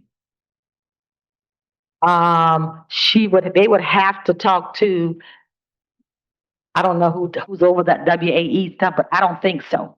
I don't think that you meaning count as pose the question one more time again. In terms of Medicare enrollment after working, does working in a WAE position count? No, you have to, that don't count. That's not active employment. You have to still enroll in the time frame that's given to you. Okay? So if I understood her question correctly, she want to know if I come on as a WAE, but I run into that enrollment time for me to take Medicare, can I delay it? No, you cannot. You have to take, because that's part-time, and that's part-time. That's considered, WAE is considered part-time employment. Do any of the Medicare Advantage plans discussed cover any international care needed? You would, if it's OGB plans, you would have to contact Humana, contact People's Health, or contact Blue Cross, because that's going to be an additional benefit that you're trying to obtain on that particular plan. Just what you got, what you have already. I don't think they have anything for international travel, but if you contact them, they'll tell you what you need to do to, so you maybe so that you can travel internationally. Okay. Does SHIP help those under teachers' retirement plans? We don't. We try to do that way. I'm gonna say we don't. We try to. You just tell them to call us anyway. Call us anyway. We want to see what they got. Because if they eligible for Medicare, Medicare is still the topic. So hey, yeah, if you got Medicare and then you have whatever coverage you had while you were teaching, yeah, we can work it out with you. Okay. I think this is the last one for you. Is OGB Magnolia Plus secondary to Medicare if you keep it? Yes, it is. It is a secondary payer.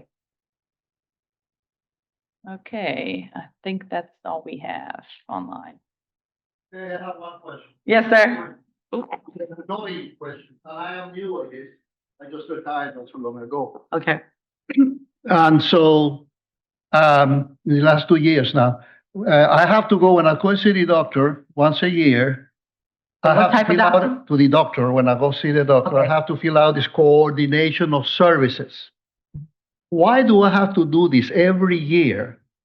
This coordination of services. I mean, once I do it one time, I don't know if you answered that question or not, but So coordination of services to me sound like they need to always know who is going to be. We know Medicare is always going to be your primary, but your secondary may change. So that's why they want to know coordination of services, who they're going to all, did it change during the year? Are you still with OGB, Magnolia Local Plus, or did you change to maybe a Humana plan, Medicare Advantage plan? That's why they're making you sign that every year, I would say, because coordination of services is saying who's going to be primary and who's going to be secondary. once I answer once, in other words, It may be for auditing reasons, I don't really know, but just, I would just fill it out anyway and be through with it, okay? But I understand what you're saying. Nothing ever changes for you. Why you have to keep filling the paperwork out? And like I said, maybe for the office billing purposes, for the auditors coming in and checking out stuff, they want to see updated paperwork on all the members. Okay. All right, guys. Thank you so much. Okay, y'all have a great day.